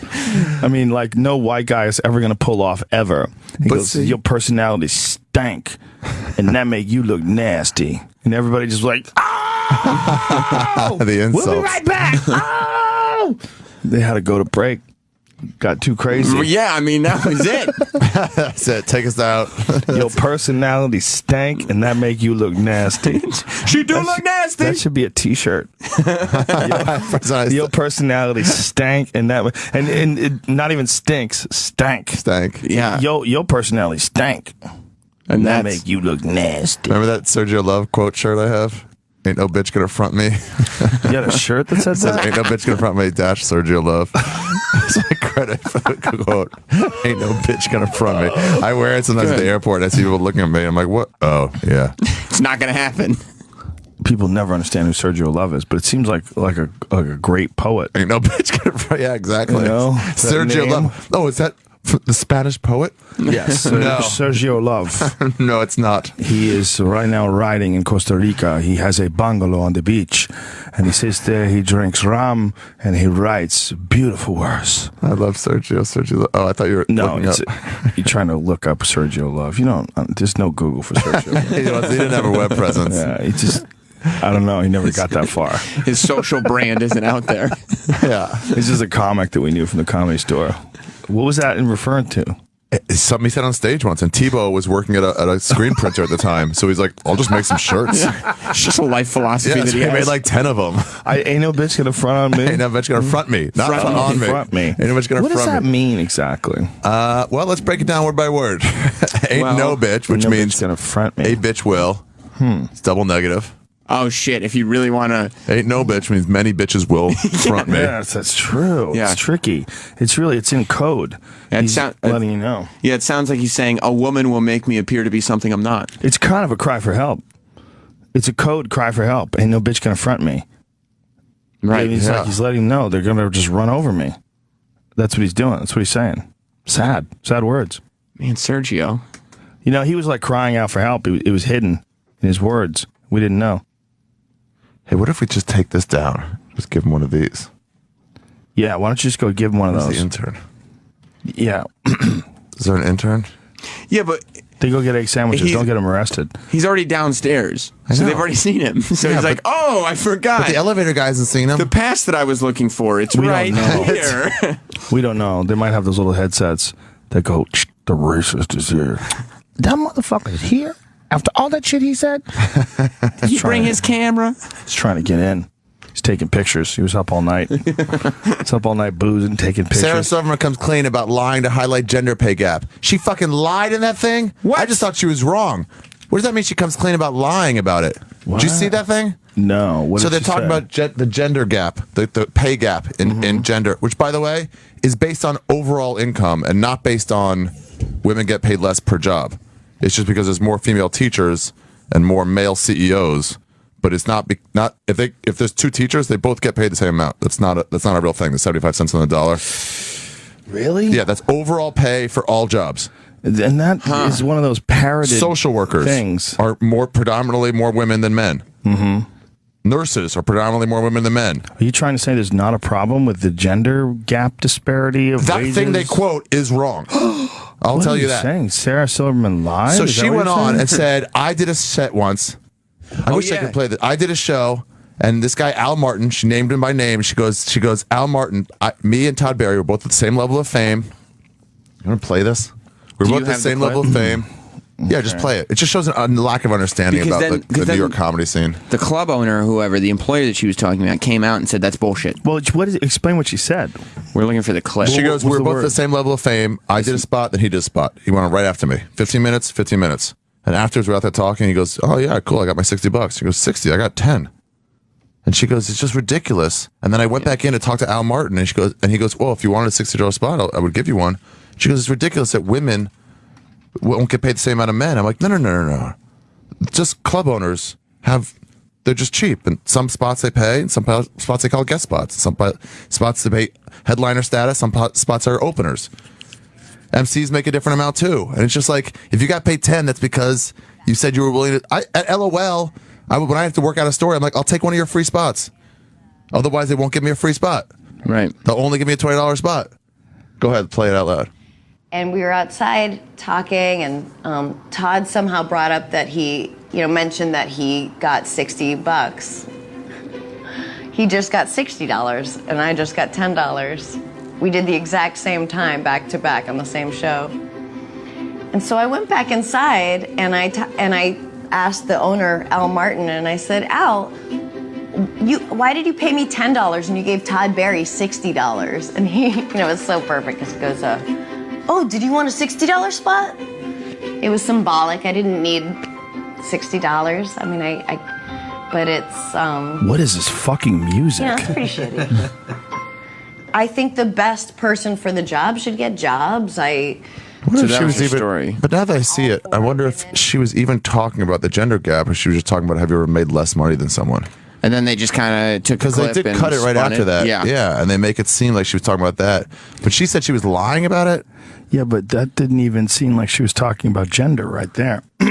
She could have easily not been talking about gender. Sarah Silverman admitted that a story she told about wage discrimination, in which she went so far as to call it a specific employer by name, was a lie, and then said people who might consider her lie a reason to question the movement she was supporting were maniacs. What? Wait a minute. Oh, so she's saying that that's a lie. The story's not true. She just made the story up? That's weird. The story didn't even happen? What? See, I just thought it was like, oh, you just don't know. I've only been here for 2 years, but I know that comedy club owners are trying to get out of paying their comics. It's nothing to do with men and women. That's bizarre. But the whole thing was a lie. That's a bizarre lie. Because why would you bring up two guys' names that people know in comedy, and then just make a story up like we can talk to Todd Barry and see if that's true. And Al Martin's still booking Broadway Comedy Club. Is it possible that there's a medication that people get on that just makes them ramble and they just can't stop talking, and then the story comes out and they go, fuck, now I have to fucking justify that somehow or another? Is there a medication that makes you just ramble like that? She said it was a lie. She said, my regret is that I mentioned Al by name. It should have been a nameless, faceless anecdote, and he has always been lovely to me. She said, this is also hardly an example of the wage gap and can only do that very true reality a terrible disservice if I were trying to make it one. When I was interviewed by Levo, they asked me, do you remember a time when you were paid less for the same job? And this story being just that popped into my head. Yeah, that's what I said. So they took it out of context and just fucking changed it to make it seem like she was saying it's a male-woman thing. But it wasn't. She was talking about a male-woman thing. Do you remember a time where you're paid less for the same job because you're a woman is implied in that?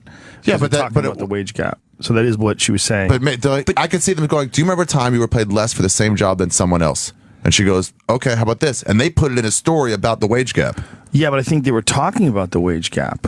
Like, that's what they were talking about when they were... Right, like what would be the purpose of her being interviewed if not about the wage gap? I mean, that was the subject. But here's the thing. The story popped into her head. Like, what does that mean? If it's a made-up story... Yeah, what's the lying part? Yeah. Because that's what she said in the beginning, that it was a lie.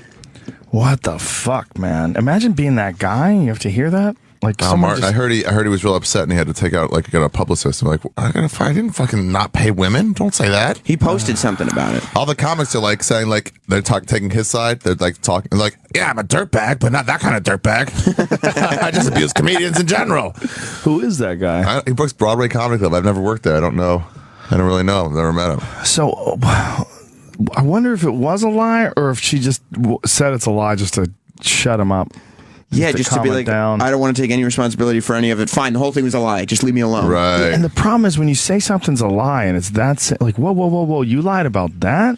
Right. It calls everything into question. Do you lie, like, is this like a normal thing you do? Does it like pop into your head every now and then, a different story than the truth, and you just start saying it? You don't even know why? Because that's a weird, unnecessary Yeah, what do you mean it was a lie? Yeah. That names of people who people know. Todd Barry in particular.